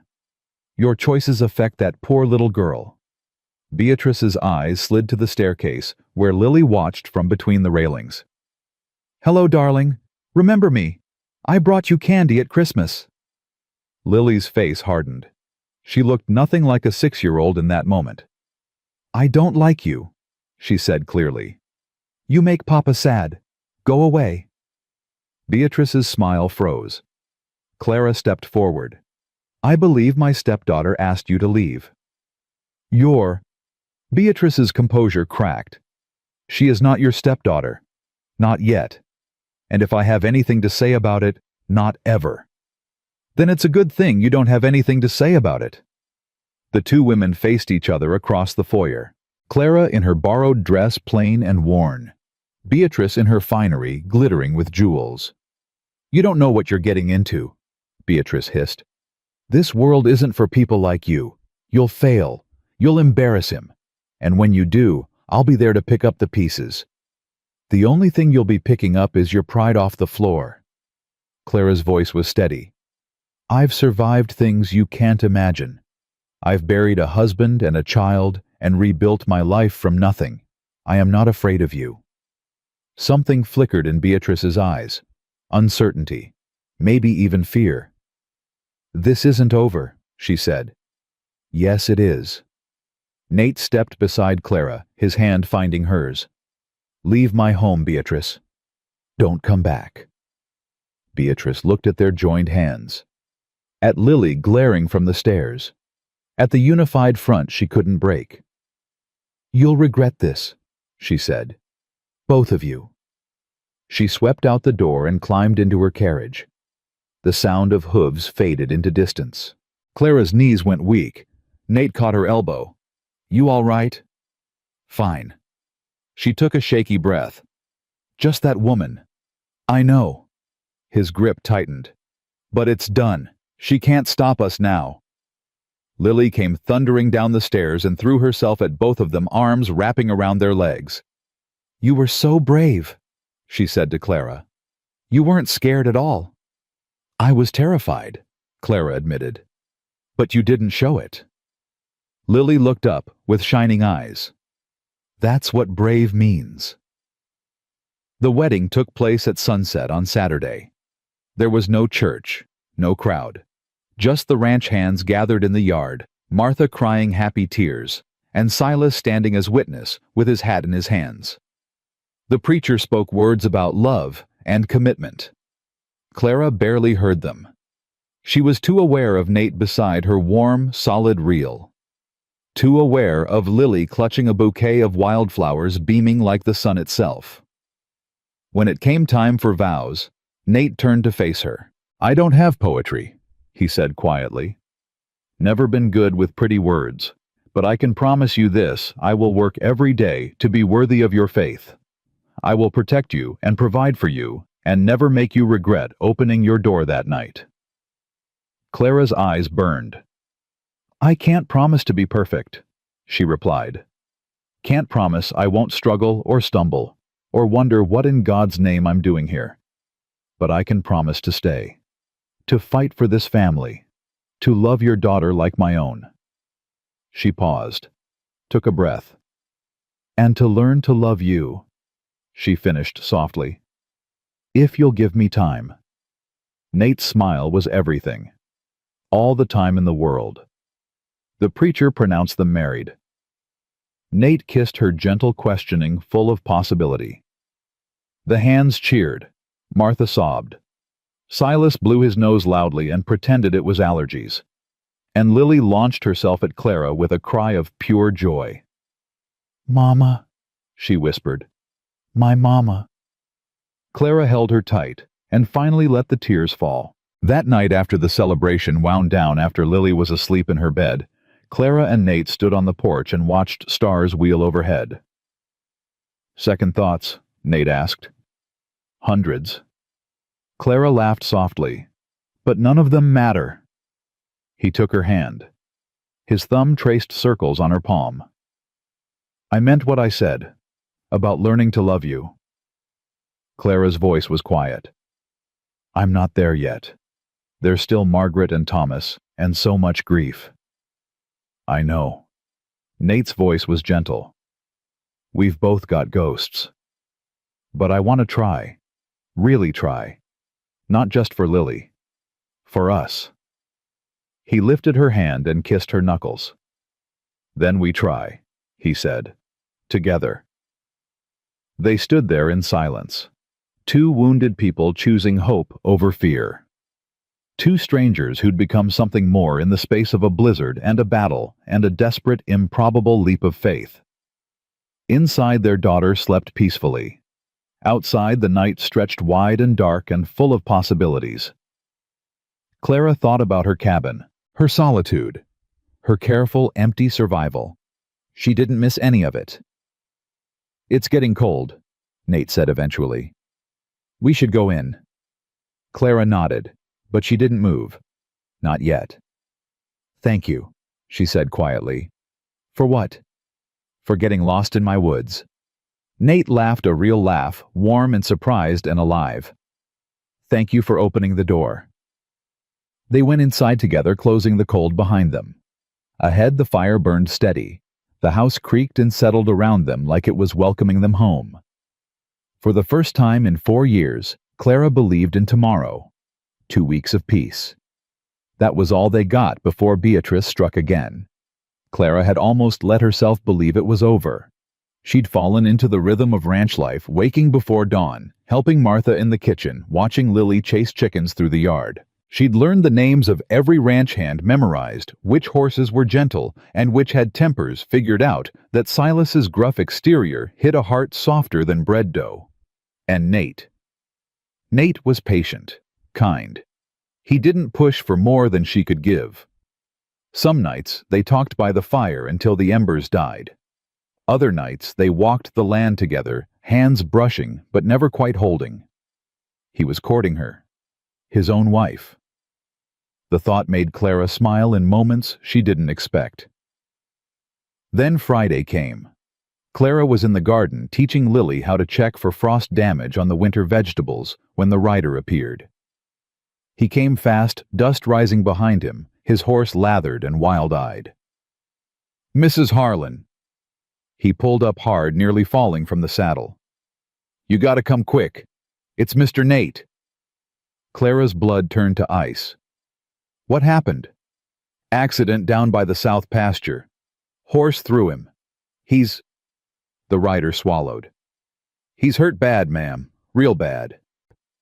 Lily grabbed Clara's hand, her small fingers crushing tight. "Papa?" Clara didn't think, didn't plan. She scooped Lily into her arms and ran for the stable. "Silas!" she shouted. "Silas, get the wagon!" The foreman appeared from the barn, already moving.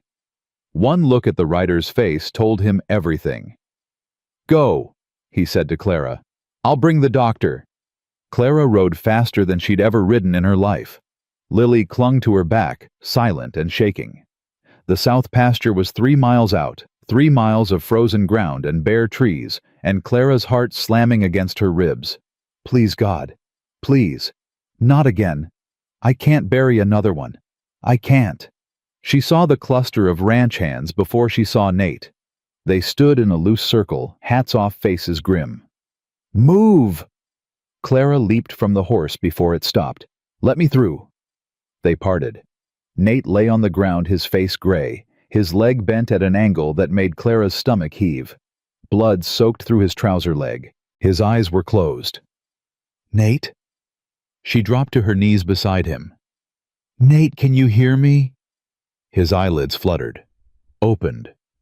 Those gray eyes found hers, clouded with pain. "Clara," his voice was a rasp. "Lily, where's—" "She's here. She's safe." Clara grabbed his hand. It was cold. Too cold. What happened? Horse spooked. He tried to smile. Failed. Stupid. Should have seen the snake. "Don't talk. Save your strength." Clara. His grip tightened on her fingers. "Listen to me. If I don't—" "Stop it.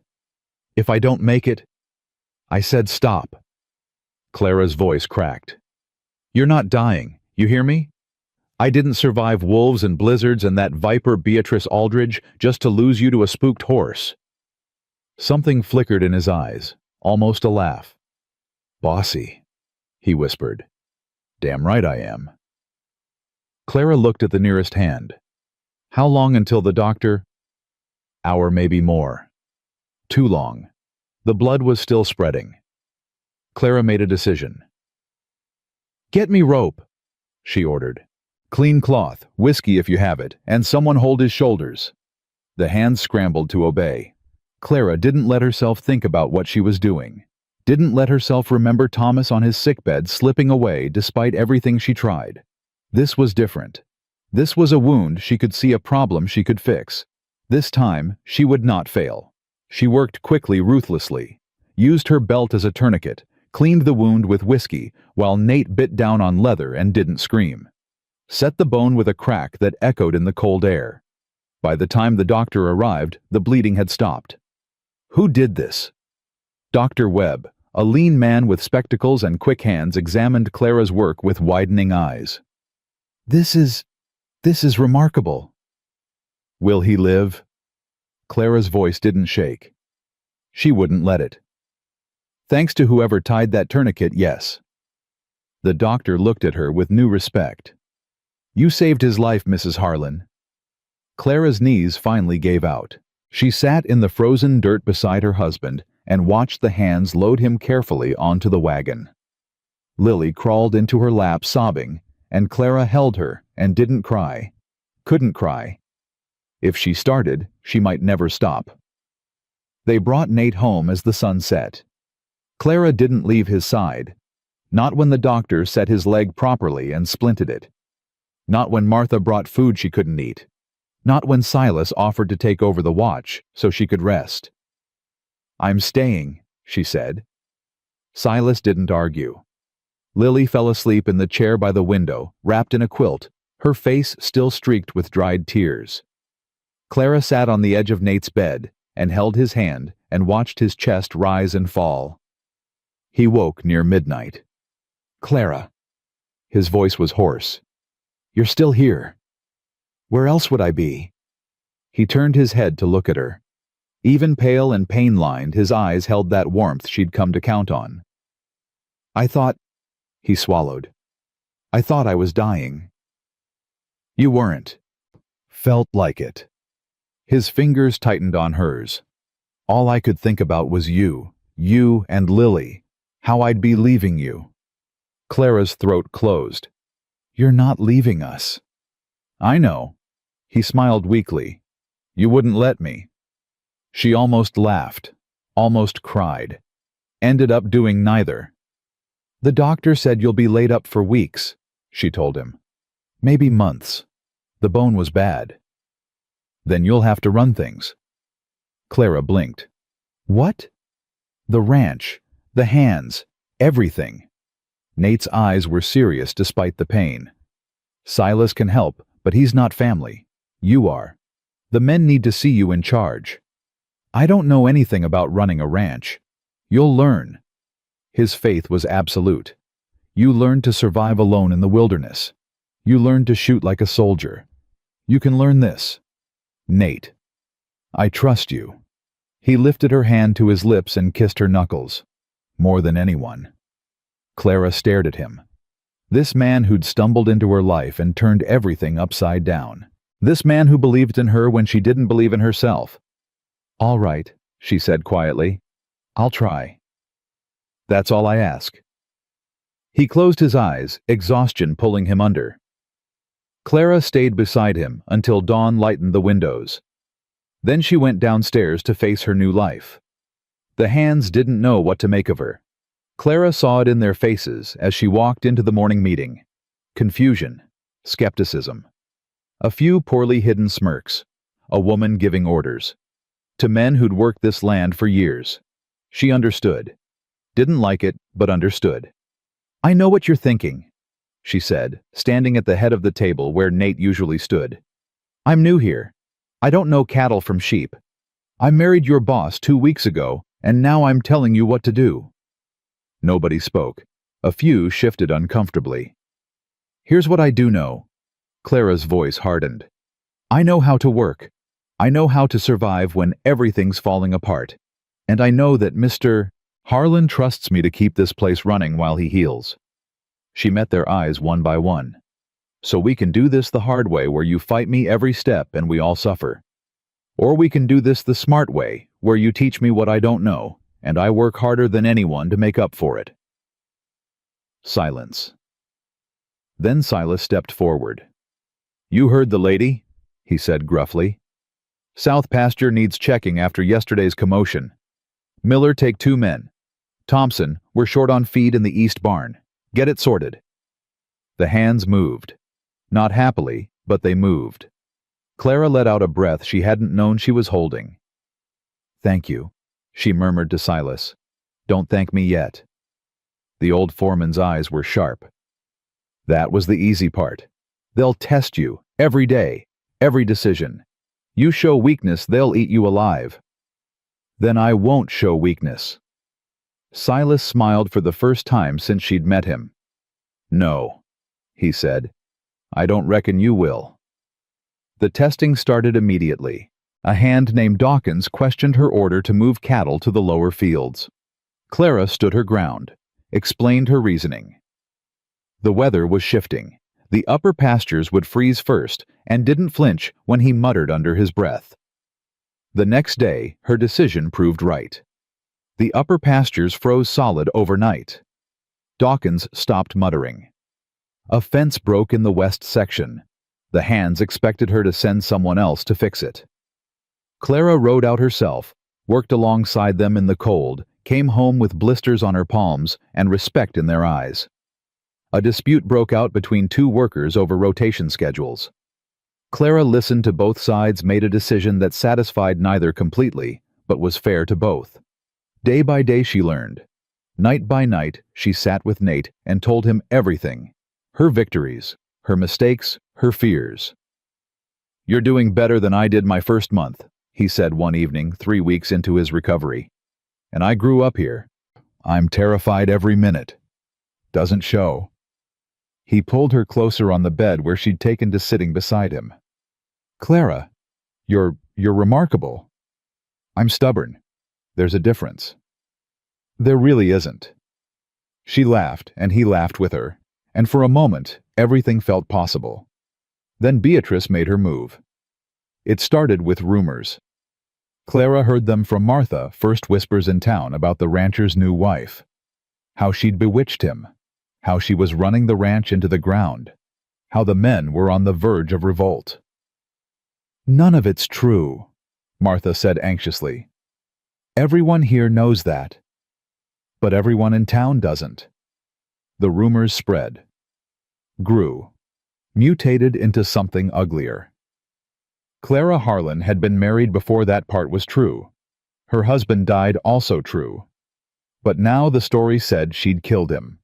Poisoned him for his farm. Come to Colorado to find her next victim. Clara heard it from a supply merchant who refused to do business with her. I don't serve murderers, he said, and slammed his door. She rode home in silence, rage and humiliation burning in her chest. Nate was waiting on the porch. He'd started getting around on crutches, though the doctor said it would be weeks before he could ride. One look at her face told him everything. What happened? Clara couldn't speak, couldn't explain.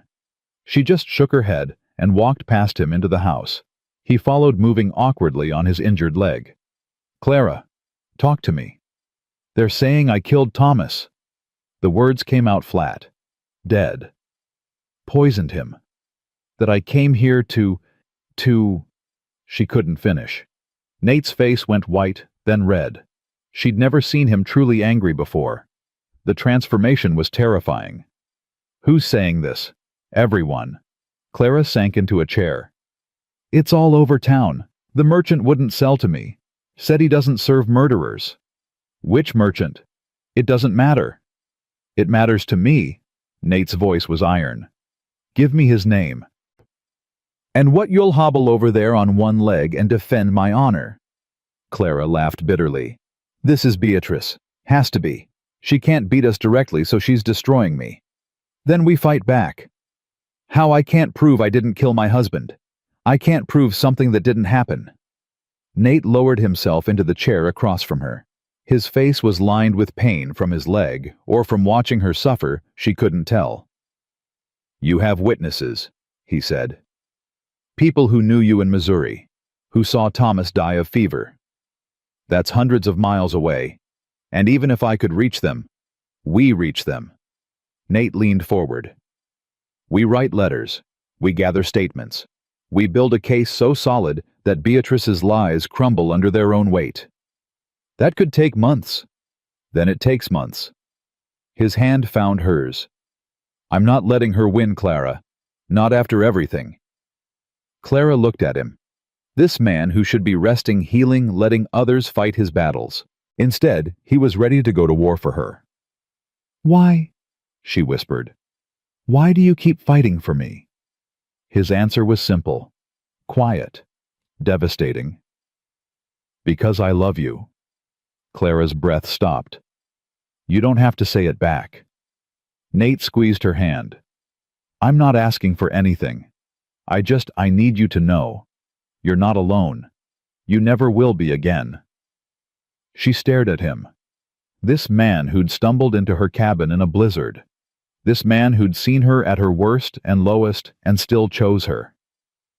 Her voice caught. "I don't know if I know." He smiled softly. "It's all right. Take your time." But something had shifted. Something fundamental. Clara looked at him, really looked, and saw not a stranger, not a partner of convenience, but something else entirely. Something that felt terrifying and wonderful and impossibly achingly right. She leaned forward and kissed him. Not gentle, not questioning. A kiss that said everything her words couldn't. Nate made a sound of surprise, then pulled her closer, his hands tangling in her hair. The kiss deepened. The world narrowed to just the two of them, just this moment, just this impossible, perfect feeling. When they finally broke apart, both breathing hard, Clara's cheeks were wet with tears she hadn't felt falling. "I think," she swallowed, "I think I might love you too." Nate's smile was sunrise after a long winter. "Yeah. Don't make me say it again. Wouldn't dream of it." He kissed her once more, soft and sweet, and Clara felt something she'd thought was dead forever stir back to life. Hope. Real hope. For the first time in 4 years, she believed she might actually be happy. Lily found them still holding hands an hour later. "Does this mean you're really married now?" she asked, climbing into Clara's lap without waiting for an answer. "Not just paper married, but heart married." Clara exchanged a look with Nate. "Yeah, sweetheart," he said. "I think it does." Lily beamed. "Good. Because I told everyone at church you were the best mama in the whole world, and I don't want to be a liar." Clara's heart swelled. "When were you at church?" "Last Sunday. Martha took me." Lily's face darkened. "That mean lady was there, Mrs. Aldridge. She said bad things about you." Clara's jaw tightened. "What kind of things?" "She said you weren't a real lady. That you came from nothing, and you'd go back to nothing." Lily's chin lifted. "So I told her she was wrong. I said you were the bravest, kindest person I ever met. I said my real mama would have loved you." Silence fell. Nate's hand found Clara's shoulder. His grip was tight. "What did Mrs. Aldridge say to that?" Clara asked quietly. "She got real mad." Lily grinned. Her face went all red like a tomato. Then she walked away without saying anything. Something fierce rose in Clara's chest. Pride. Love. A determination so strong it felt like fire. "You're right, you know," she said, hugging Lily close. "Your real mama would have loved me, because she raised you, and you're the most wonderful child in the world." Lily snuggled against her. "You think she's watching from heaven?" Clara thought of Margaret, a woman she'd never met, but somehow felt she knew through the daughter she'd left behind. "I think she's watching," Clara said, "and I think she's proud." The letters went out the next week. Clara wrote to everyone she could remember from Missouri, The doctor who'd treated Thomas, the preacher who'd spoken at his funeral, the neighbors who'd brought food during the fever. And she wrote to someone else. Someone she hadn't thought about in years. Her sister-in-law. Thomas's younger sister, Rachel, who'd moved to Kansas after the funeral. The response came 3 weeks later. Clara was in the barn checking on a sick calf when Silas found her. "Letter for you," he said, "from Kansas." Her hands shook as she opened it. "Dear Clara, I wept when I read your letter. All these years I thought you blamed me for not coming to help when Thomas and Samuel were sick. I couldn't face you. Couldn't face my own guilt. Now I learn you've been suffering alone, accused of terrible lies. I won't stand for it. I'm coming to Colorado. I'll testify to anyone who'll listen that my brother died of fever, that you nursed him until your own hands bled, that you loved him more than any woman ever loved a man. I'll be there by month's end. Your sister, Rachel." Clara read it twice. 3 times. The words blurred through tears. "Good news?" Silas asked gruffly. "The best." Clara wiped her eyes. "We're going to win." A week later, the confrontation came. Beatrice Aldridge strode into the ranch yard like she owned it. Behind her came the sheriff, the town judge, and a man in a lawyer's suit. Clara met them on the porch. Nate beside her, leaning on his crutch. Lily peering through the window behind them. "Mrs. Harlan." Beatrice's smile was poison. "I'm here to do you a kindness. Confess to your crimes now, and I'll ensure the court shows mercy." "What crimes would those be?" "The murder of your first husband, fraud, deception." Beatrice's eyes glittered. The good people of this town deserve to know what kind of woman has wormed her way into their midst. Clara didn't flinch, didn't waver. "The good people of this town," she said calmly, "are about to learn exactly what kind of woman I am." She turned and nodded. From inside the house, Rachel emerged. Behind her came Dr. Morrison, who'd treated Thomas in his final days, and Pastor Williams, who'd spoken at the funeral, and a dozen other people, neighbors, friends, everyone who'd known Clara and Thomas in Missouri. They'd been arriving for days, staying in the guest rooms and the bunkhouse waiting for this moment. "These people have come a long way," Clara said. "They have statements, testimonies, proof that my husband died of fever, that I loved him faithfully, that I've never harmed anyone in my life." She stepped forward, her voice rising. "And they have something else, something you can't fight or buy or lie your way around." "What's that?" Beatrice's face had gone pale. "The truth." Rachel stepped forward and faced the judge directly. "My name is Rachel Thornton. Thomas Thornton was my brother. I watched him die of typhoid fever, and I watched his wife nearly kill herself trying to save him. Clara is the finest woman I've ever known. Anyone who says otherwise is a liar." The doctor spoke next, then the pastor, then neighbor after neighbor, painting a picture of a devoted wife, a loving mother, a woman of unshakable integrity. When they finished, the silence was deafening. The judge cleared his throat. "Mrs. Aldridge," he said slowly, "it appears your accusations are without merit." Beatrice's face contorted. "They're lying. All of them. She must have paid them." "Enough." The judge's voice sharpened. "I've heard enough. Mrs. Harlan's character has been more than established. This matter is closed." He turned to leave. The sheriff followed. Beatrice stood alone, her perfect composure crumbling. Clara walked toward her, slowly, deliberately. "You tried to take everything from me," she said quietly. "My reputation, my family, my home." Beatrice's chin lifted. "You don't belong here." "Maybe not." Clara leaned closer. "But I'm here anyway, and I'm staying, and there's nothing you can do about it."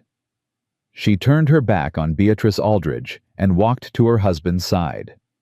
Nate took her hand. "Ready to go inside?" he asked. Clara looked at the house, at the land, at the people who'd traveled hundreds of miles to stand beside her, at Lily pressing her nose against the window, grinning fit to burst. "Yeah," Clara said. "I'm ready." Behind them, Beatrice's carriage rattled away into the distance. Nobody watched it go. That night, the ranch celebrated. Martha cooked enough food for an army. The hands brought out fiddles and guitars. Rachel danced with Silas, who turned out to be surprisingly light on his feet for a man his age.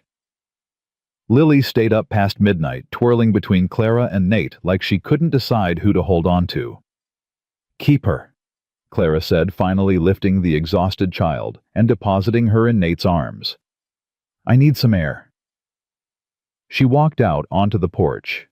The night was cold and clear.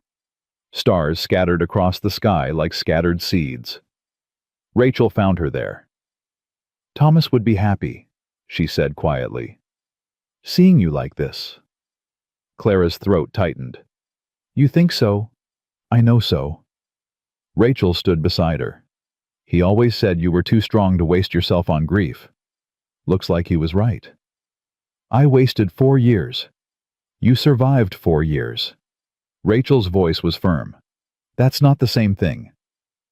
Clara looked at her husband's sister, this woman who'd carried her own guilt across the plains to stand beside someone she barely knew. "Thank you," Clara said, "for coming, for all of it." Rachel smiled. "Family fights for family. That's what Thomas always said." He was right about a lot of things. He was. Rachel paused. He'd have liked Nate, you know, and he'd have adored that little girl. Clara's eyes burned. Yeah, he would have. They stood in silence for a while. 2 women bound by loss and love and the stubborn will to keep going. When Clara went back inside, Nate was waiting by the fire. Lily slept in his arms, her head on his shoulder. "Everything all right?" he asked. Clara looked at her husband, at her daughter, at the home she'd never expected to find. "Everything's perfect," she said, and for the first time in her life, she meant it. Spring came early that year. Clara noticed it first in the way the ice melted from the creek, then in the green shoots pushing through frozen ground. The land was waking up after a long, hard winter. So was she. 3 months had passed since Beatrice's defeat. 3 months of healing Nate's leg, Clara's heart, all the broken places they'd carried for too long. Rachel had stayed through the winter, helping with Lily, filling the house with laughter Clara hadn't known she needed. Now she stood on the porch with her bags packed ready for the stagecoach that would take her back to Kansas. "You don't have to go," Clara said for the 10th time. "Yes, I do." Rachel smiled. "You don't need me anymore. You've got your family now." Clara pulled her into a tight embrace. "Your family too. Always." "I know." Rachel's voice was thick. "That's why I can leave." Lily came running from the barn, her dress streaked with dirt and her face bright with tears. "Don't go, Aunt Rachel. Please don't go." Rachel knelt and gathered the child in her arms. "I'll come back, sweetheart. Every summer. That's a promise." "You promise, not just regular promise. Cross my heart." Rachel kissed her forehead. "Besides, someone needs to bring you birthday presents. Can't trust the mail for that." Lily giggled through her tears. "I want a music box, the kind with the dancing lady." "Then that's exactly what you'll get." The stagecoach appeared on the road. Clara helped Rachel load her bags, hugged her one more time, and watched the coach disappear into the distance. When she turned back, Nate stood in the doorway. He'd finally abandoned the crutch last week. His leg still ached in cold weather, probably always would, but he walked with only a slight limp. The doctor called it a miracle. Clara called it stubbornness. "You all right?" he asked. "Yeah." She climbed the porch steps and let him pull her close. "Just saying goodbye to the past. And hello to the future." She kissed him softly. Something like that. Life settled into a rhythm after that. Clara learned the ranch really learned it not just survival mode, but understanding. She knew which hands were reliable and which needed watching. She knew when to push and when to pull back. She knew the land like she knew her own heartbeat.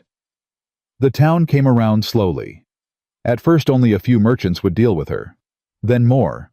Then the church ladies stopped whispering when she walked in. It helped that she didn't try to impress them. Didn't pretend to be something she wasn't. She wore practical dresses and worked alongside the hands and never once apologized for coming from nothing. Some people respected that. Others didn't. Clara stopped caring which was which. Mrs. Harlan. She looked up from the ledger she'd been studying. Silas stood in the office doorway, his hat in his hands. What is it? Visitor for you, in the parlor. Clara frowned. She wasn't expecting anyone. She found a woman waiting by the fireplace, young, maybe 25, with tired eyes and a worn traveling dress. She clutched a carpetbag like it contained everything she owned, which Clara realized it probably did. Can I help you? The woman turned. Her face was pale. Her lips chapped, her hands rough with work. Mrs. Harlan? Her voice shook. My name is Sarah Miller. I heard about you. What you did. How you came from nothing and... She stopped, swallowed. I don't know where else to go. Clara studied her, saw the bruise half hidden by her collar, the way she flinched when a door slammed somewhere in the house. Who hurt you? Clara asked quietly. Sarah's composure cracked. Tears spilled down her cheeks. My husband. I tried to leave once before. He found me, said next time he'd kill me. Clara's blood ran cold. She thought of her own husband, gentle Thomas, who'd never raised his hand to anyone. Thought of Nate, who treated her like something precious. Not all women were so lucky. Where is he now? Back in Denver. I took the morning coach before he woke. Sarah wiped her eyes frantically. I'm sorry. I shouldn't have come. I didn't know where else. Hush. Clara stepped forward and took the woman's shaking hands. You came to exactly the right place. Nate found her an hour later, settling Sarah into one of the guest rooms. Who's that? He asked quietly. Someone who needs help. Clara closed the bedroom door. Her husband beats her. She ran. Nate's jaw tightened. He'll come looking. Probably. And when he does, Clara met his eyes. Then we deal with him. Something passed between them. Understanding. Agreement. All right, Nate said. We deal with him. Word spread, as word always does. Within a month, 2 more women had appeared at the ranch.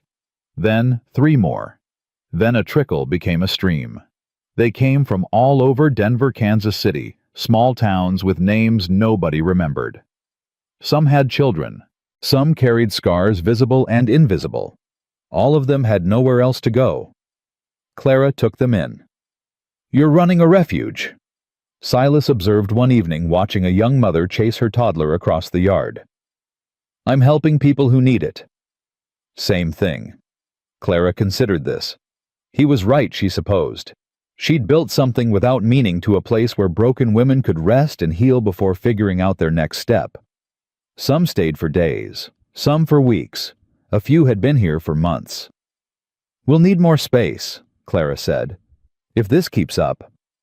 Already thought of that. Silas handed her a paper.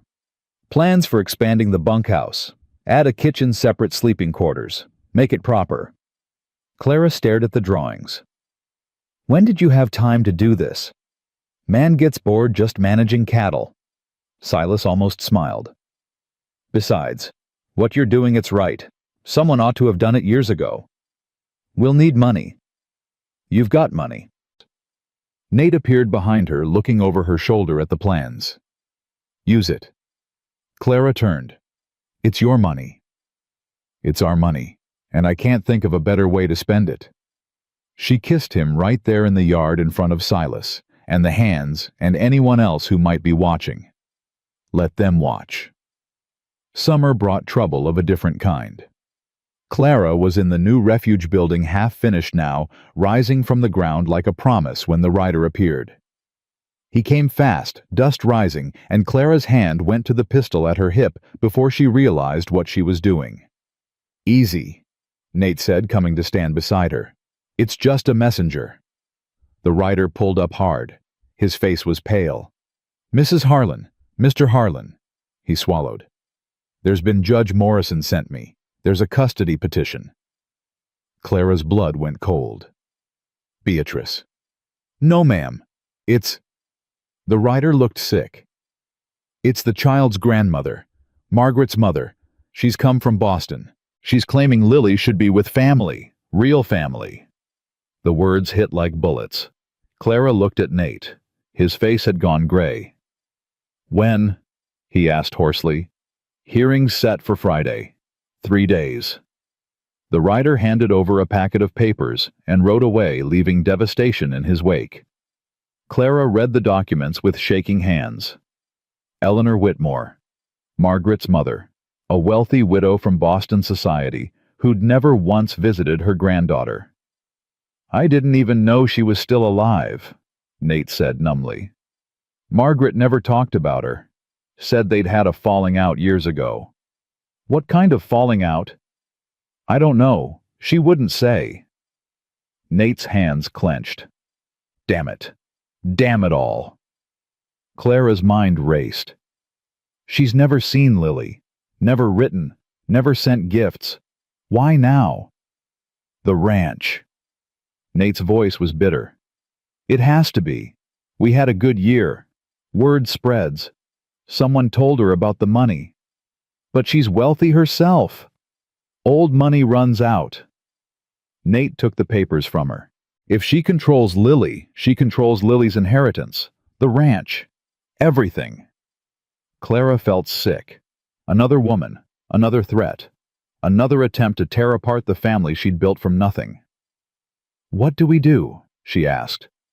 Nate was silent for a long moment. When he spoke, his voice was steady, cold. "We fight." Eleanor Whitmore arrived the day before the hearing. Clara saw her from the parlor window, a tall woman in expensive mourning clothes, descending from a private carriage like visiting royalty. Her face was carved from ice. She looked nothing like Margaret, Clara thought. Nothing like the warm, loving woman Lily described in her stories. "Mrs. Harlan." Eleanor swept into the house without waiting to be invited. "I assume you're the new wife?" "I assume you're the grandmother who never bothered to meet her grandchild." Clara didn't offer a hand. 7 years, no visits, no letters. And now you want custody."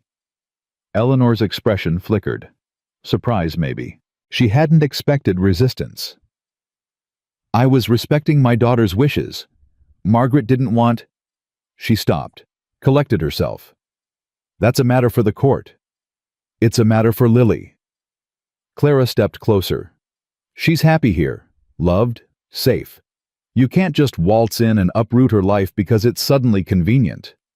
I'm her grandmother. I'm her mother." The word hung between them, bold, defiant, true. Eleanor's eyes narrowed. "You're no such thing. You're a stranger who married into money, and now you're trying to steal a child who isn't yours. I'm the woman who tucks her in every night, who teaches her to read, who holds her when she has nightmares about losing people she loves." Clara's voice shook with fury. "Where were you, Mrs. Whitmore? Where were you when Margaret died? Where were you when a 6-year-old girl cried herself to sleep every night for a year?" Eleanor's composure cracked. Just for a second. "I wasn't allowed. Wasn't allowed. You're her grandmother. You could have come anyway. Could have fought for her. Could have done something instead of sitting in your Boston mansion pretending she didn't exist. You don't understand." "I understand perfectly." Clara stepped back. "You abandoned her, and now you want to take her away from the only home she's ever known. I won't let that happen." Eleanor's face hardened again.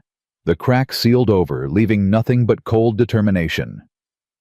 "We'll see what the court thinks about that." She swept out. Clara stood alone in the parlor, shaking with rage and fear. Lily found her there 10 minutes later. "Mama." The child's voice was small. "Who was that lady?" Clara pulled her close. "Nobody important, sweetheart." She looked angry. She was, but it's not your problem. Clara stroked Lily's hair. "Everything's going to be fine." She hoped she wasn't lying. The night before the hearing, Clara couldn't sleep. She sat by Lily's bed, watching the child breathe, memorizing every curve of her face.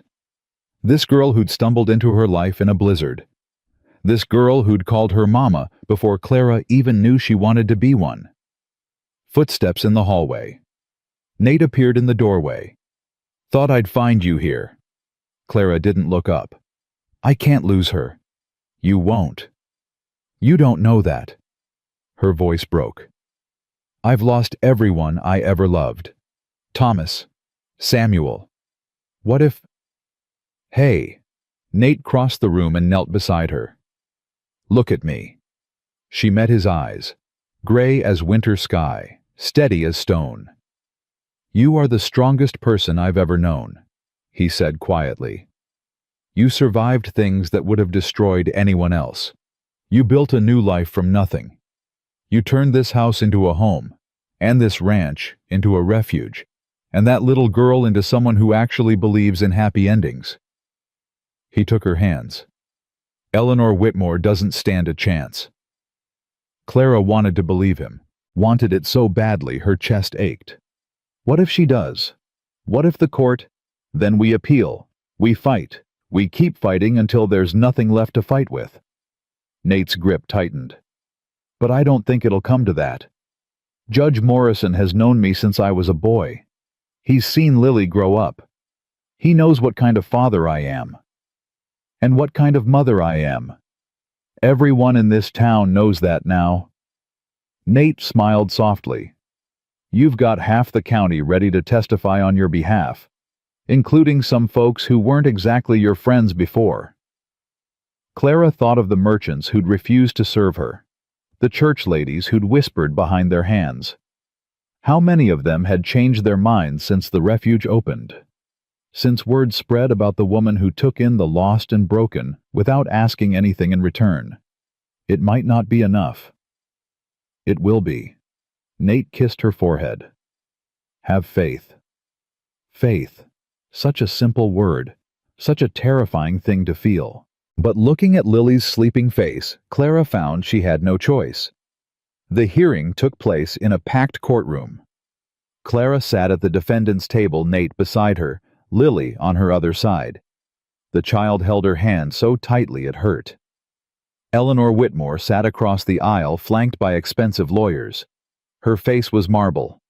Judge Morrison took his seat. He was an older man, white-haired and keen-eyed, with the look of someone who'd seen too much of human nature to be fooled by pretense. "This court will come to order." He banged his gavel. "We're here to determine custody of the minor child, Lily Grace Harlan. Mrs. Whitmore, you've filed a petition claiming the child would be better served in your care. Present your case." Eleanor's lawyer stood. He was slick, polished. He painted a picture of a grieving grandmother denied access to her grandchild by a father who'd cut off all contact, of a child raised in isolation, deprived of her cultural heritage, her mother's memory, her rightful place in Boston society. "Mrs. Whitmore is prepared to offer Lily every advantage," the lawyer concluded. "The finest schools, the best society, a life befitting her mother's legacy." Judge Morrison turned to Nate. "Mr. Harlan, your response." Nate stood. He wasn't a lawyer, didn't have the polish or the training, but he had something better: truth. "Your Honor, I loved my wife, loved her more than I can say. When she died, I thought I'd never recover, but I had a daughter who needed me. So I did what any father would do. I kept going." He glanced at Eleanor. "My wife never spoke about her mother, Not once in 7 years of marriage. I didn't even know Mrs. Whitmore was still alive until 3 days ago. Whatever happened between them, Margaret made her choice. She wanted Lily raised here, on this land, with this family. That family now includes a stranger, Eleanor's lawyer interrupted. A woman of no breeding, no education, no connection to the child. That woman, Nate said quietly, is the reason my daughter smiles again. Silence. Judge Morrison leaned forward. Go on. After Margaret died, Lily stopped talking for 3 months, stopped eating, stopped sleeping. I tried everything, doctors, medicines, prayers. Nothing worked. Nate's voice caught. Then Clara came, and within a week my daughter was laughing again. Within a month she was calling her mama. He looked at Clara. Love and gratitude and fierce determination blazed in his eyes. Clara Harlan isn't a stranger. She's the woman who saved my family. She's the one Lily runs to when she's scared. She's the one who sits up all night when Lily has nightmares. She's not perfect and she doesn't pretend to be. But she loves my daughter with everything she has. He faced Eleanor directly. Can you say the same, Mrs. Whitmore? Eleanor's face tightened. She didn't answer. Judge Morrison shifted his attention. Mrs. Harlan, the court would like to hear from you directly. Clara stood on shaking legs. I'm not going to pretend I belong in this world, she said. I grew up poor, lost my first husband and child to fever, spent 4 years alone in a cabin trying to survive. I don't know which fork to use at fancy dinners. I can't play piano or speak French, or do any of the things Boston society considers proper. She took a breath. But I know how to love. I know how to fight for people who can't fight for themselves. And I know... Her voice broke. I know what it means to choose someone, not because you have to, but because they've become your whole heart. She looked at Lily, who was watching with huge, worried eyes. Lily didn't come from my body, but she grew in my soul. Every bedtime story, every scraped knee I bandaged, every nightmare I chased away. She is my daughter in every way that matters. Clara turned to face the judge. I'm not perfect. I'll make mistakes, but I will never, ever abandon her. And with all respect to Mrs. Whitmore, I can't say the same about a grandmother who disappeared for 7 years and only showed up when there was money involved. Eleanor's lawyer shot to his feet. That's speculation. Sit down. Judge Morrison's voice was sharp. He studied Clara for a long moment. The child? He said finally. I'd like to hear from the child. Lily looked at Clara, then at Nate. Both nodded encouragingly. She stood up small and brave and faced the judge. Lily, Judge Morrison said gently, do you understand what's happening here? Yes, sir. The lady wants to take me away. How do you feel about that? Lily's chin lifted. Clara recognized that look, pure, stubborn determination. I don't want to go. Her voice rang clear through the courtroom. This is my home. Papa is my papa, and Clara is my mama, and I have a room with my things, and a horse named Buttercup, and friends at school, and... She stopped. Her eyes filled with tears. My real mama is in heaven, she said, quieter now. I miss her every day. But she told me before she died, she told me to be brave, to let people love me, to not be scared of new families. Lily looked at Clara. Clara is my new family. She loves me. I know because she shows me every single day. Not with fancy presents or fancy schools, just by being there, by staying. She wiped her eyes. Please don't make me leave. The courtroom was silent. Judge Morrison cleared his throat. When he spoke, his voice was rough. I've seen a lot of custody cases in my time. Parents fighting over children like property. Money changing hands. Lawyers spinning tales. He paused. This isn't one of those cases. He looked at Eleanor. Mrs. Whitmore, I don't doubt you believe you're doing what's best for your granddaughter. But this child has a home, a family, parents who clearly love her. Uprooting her now for any reason would cause irreparable harm. Eleanor's face went white. Furthermore, the judge continued, I find it troubling that you made no attempt to contact this family for 7 years. No letters, no visits, no legal petitions until money became a factor. His eyes hardened. I'm not accusing you of anything, ma'am, but I am noting it for the record. He banged his gavel. Petition denied. Lily Grace Harlan will remain in the custody of her father and stepmother. This matter is closed.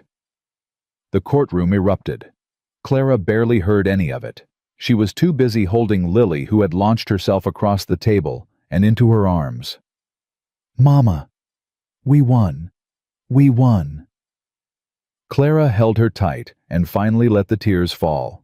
They won. They were going home. The ride back to the ranch felt like a dream. Lily chattered the whole way, bouncing between Clara and Nate, still high on relief and triumph. She talked about everything and nothing: school horses, whether they could get a dog, how Judge Morrison had a kind face, what she wanted for dinner.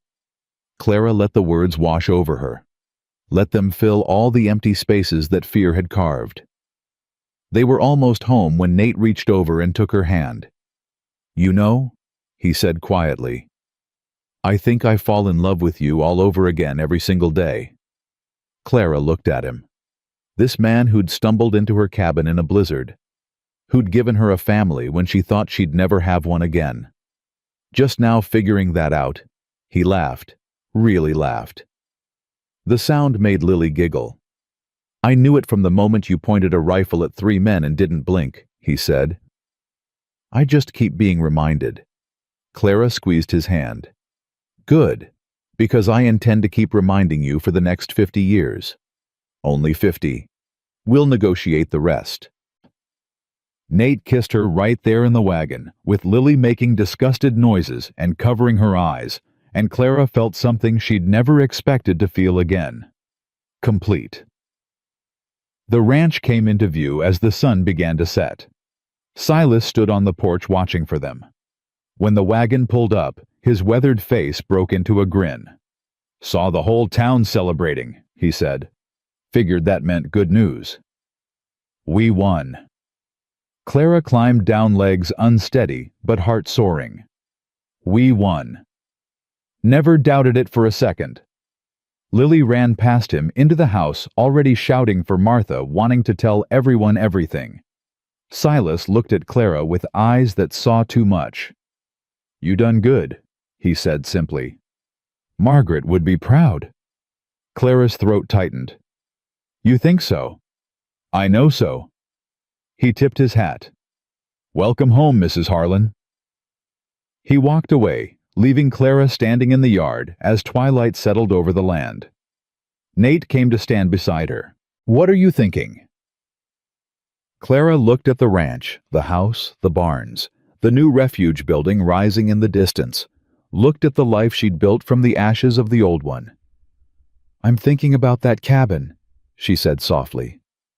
The one where you found me. I thought I'd die there. Thought that was all I deserved. And now... She turned to face him, took his hands in hers. Now I know different.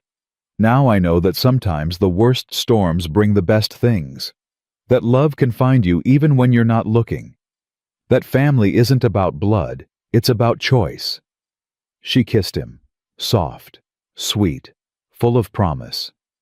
You chose me, she whispered. Lily chose me. And I choose you, every day, for the rest of my life. Nate pulled her close, held her like she was precious, like she was everything. Then let's go home, he said. Our daughter's waiting. Our daughter. The words settled into Clara's heart and stayed there. They walked into the house together. Inside, the fire burned steady. Martha was already cooking something that smelled like celebration. Lily was perched on the kitchen table, talking a mile a minute to anyone who would listen. Clara stood in the doorway and let it all wash over her. 1 year ago, she'd been alone, broken, ready to surrender. Now, she had everything. Lily spotted her and came running. Mama Martha says we can have cake, real cake with frosting. Clara scooped her up and held her close. Then cake it is. And can we have the whole family eat together, even the hands, like a party? Like a party. Lily wrapped her arms around Clara's neck. I love you, Mama. 4 simple words. 4 words that changed everything. I love you too, sweetheart. Clara's voice was thick. More than anything in the world. She carried Lily into the kitchen where Nate was already stealing frosting and Martha was swatting his hand away. This was her family now. Loud, imperfect, built from broken pieces and wild grace. It was everything. Later that night, after the cake and the laughter and the stories told around the fire, Clara stood on the porch one last time. The stars stretched across the sky like promises. The land rolled away into darkness, quiet and eternal. She thought about the woman she'd been, the widow in the cabin waiting to die. Thought about everything she'd survived, the fever, the loneliness, the storms that should have destroyed her. They hadn't. She'd come through the fire and found something on the other side, something worth living for, something worth fighting for. Home. The door opened behind her. Nate stepped out, wrapping a blanket around her shoulders. Coming to bed. Clara leaned into him, let his warmth surround her. Just saying goodbye. To what? To the woman I used to be. She smiled softly. She served her purpose, but I don't need her anymore. Nate kissed the top of her head. And who are you now? Clara thought about it, really thought. Clara Harlan, she said finally. Wife, mother, survivor. She paused. Happy. The word felt strange on her tongue.